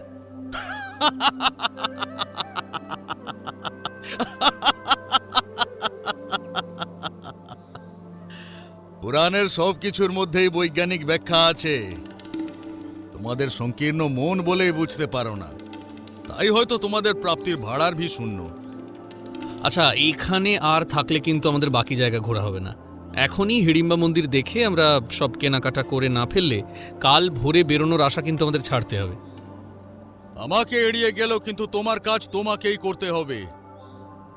এই পৃথিবীতে সকলেই কিছু না কিছু কর্ম করার জন্যই জন্ম নেয়। সকলকেই দৈব নির্ধারিত কাজ করতে হয়। তুমি এখানে এমনি আসোনি, তোমার ভবিতব্য তোমাকে টেনে এনেছে। তুমি এখানে একটা নির্দিষ্ট কাজ সম্পন্ন করার নির্দেশ পেয়ে এসেছো। রাক্ষস কোনো কালে ছিল না বললে, তাই না? তোমাদের মনে হয়েছে পৌরাণিক ঘটনা মানুষের মন গড়া কল্পকাহিনী। তাহলে আজকের যুগে নরখাদক মানুষের অস্তিত্ব আছে, তাও কি তোমরা অস্বীকার করবে? তারা কারা? কি মনে হয় তোমাদের তারাও তোমাদের মতো মানুষ? রাক্ষসরা কি করত? তারা মানুষদেরকে মেরে খেয়ে ফেলতো, আর নরখাদকেরাও কিন্তু তাই করে। এর থেকে বোঝা যায় তখনকার দিনে এদেরকেই রাক্ষস বলা হতো, আর যারা মানুষ মেরে আনন্দ পায় তারাই রাক্ষস। দেখুন আঙ্কেল, আপনি গুরুজন, নিজের বিশ্বাস নিয়ে আছেন, ভালো কথা, কিন্তু দয়া করে এর মধ্যে বিজ্ঞানকে টেনে আনার মতো ভুল করবেন না। নরখাদকের কেন জন্ম হয় জানেন? এটা অনেক সময় একটা মানসিক বিকৃতির থেকে হয়। নিজেকে বাঁচানোর জন্য ভয় থেকে এই রোগের সৃষ্টি হতে পারে। আবার বেশ কিছু উপজাতির মধ্যেও এই অভ্যেস রয়েছে। অনেক মানুষ, অথচ খাদ্যের অভাব। এই পরিস্থিতিতে নরখাদক মানুষের সৃষ্টি হয়। কুরু বলে এক রকমের বিরল স্নায়ুরোগ থেকেও এই অভ্যাসের জন্ম হয়। আরও বহু কারণ আছে এই রোগের পিছনে। যাই হোক, আপনাকে এই সমস্ত বোঝানোর ইচ্ছে বা সময় আমাদের এখন নেই। আপনি নিজের ধারণা নিয়ে থাকুন। আমরা বিজ্ঞানের ছাত্র, সেই কারণে আমরা নিজেদের মতেই স্থির থাকব। আজ আমাদের আর বসবার সময় নেই, চলি। কথাটা বলেই ওরা চারজন বন্ধু আবার ফেরার পথ ধরল। মানববাবু দূরের পাহাড়ের দিকে তাকিয়ে যেন ধ্যানমগ্ন হয়ে গেলেন। তিনি আর কোনো উত্তরও করেননি। কিছুটা গিয়েই পদ্মাক্ষর মনে হলো মানববাবুর চোখ দুটো আর চেহারা সম্পূর্ণ ওর স্বপ্নে দেখা সেই সন্ন্যাসীর মতো। গলার স্বরটাও এক, মানববাবু বলছিলেন পদ্মাক্ষ এখানে নির্দিষ্ট কোনো কাজ নিয়ে এসেছে। এদিকে স্বপ্নে কোনো এক বিশেষ কাজ করার জন্য নির্দেশও পেয়েছিল সেই সন্ন্যাসীর কাছ থেকেই। ওর বুকের মধ্যে একটা শিরশিরে অনুভূতি শুরু হলো। পদ্মাক্ষ বাকি বন্ধুদের বলল, তোরা এগিয়ে যা, আমি মনে হয় ওই পাথরের ওপরে আমার রুমালটা ফেলে এসেছি, আমি এক ছুটে গিয়ে নিয়ে আসছি। সেই জায়গায় ফিরে গিয়ে মানববাবুর আর দেখা পেল না পদ্মাক্ষ।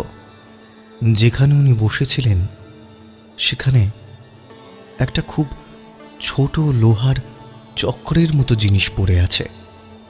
সেটা হাতে তুলে নিল পদ্মাক্ষ। তার মধ্যে অতি সূক্ষ্মভাবে স্বস্তিক চিহ্ন আঁকা রয়েছে। ছোটবেলা থেকেই বিজ্ঞান মনস্ক পদ্মাক্ষ, তবু এই বস্তুটাকে হাতে নিয়ে তার কেমন যেন একটা অদ্ভুত অনুভব হলো। সে ওটাকে পকেটে নিয়ে নিল। এইবার পদ্মাক্ষর খুব হতাশ লাগছে। মনে হচ্ছে একটা বড় রহস্যের সন্ধান পেয়েও ও নিজের দোষেই সেটা হারালো। বন্ধুদের কাছে নীরবে ফিরে গেল পদ্মাক্ষ, কিন্তু ওর মন চিন্তায় আচ্ছন্ন হয়ে রইল। কোন পূর্ব নির্ধারিত কাজের জন্য ও নিয়তির টানে এখানে এসে পৌঁছেছে? কি উদ্দেশ্যে? মানববাবু কে? আর এই বস্তুটাই বা কি? কেনই বা এতে স্বস্তিক চিহ্ন আঁকা রয়েছে? তার স্বপ্নের মানে কি? এই হামতা পাসের ট্রেকিংয়ে কি এমন ঘটতে চলেছে? মানববাবু হঠাৎ কেনই বা ওকে বিষ্ণু বলে সম্বোধন করলেন? এমন অসংখ্য হাজারো প্রশ্নের ভার নিয়ে পদ্মাক্ষ এগিয়ে চলল মানালি বাজারের দিকে।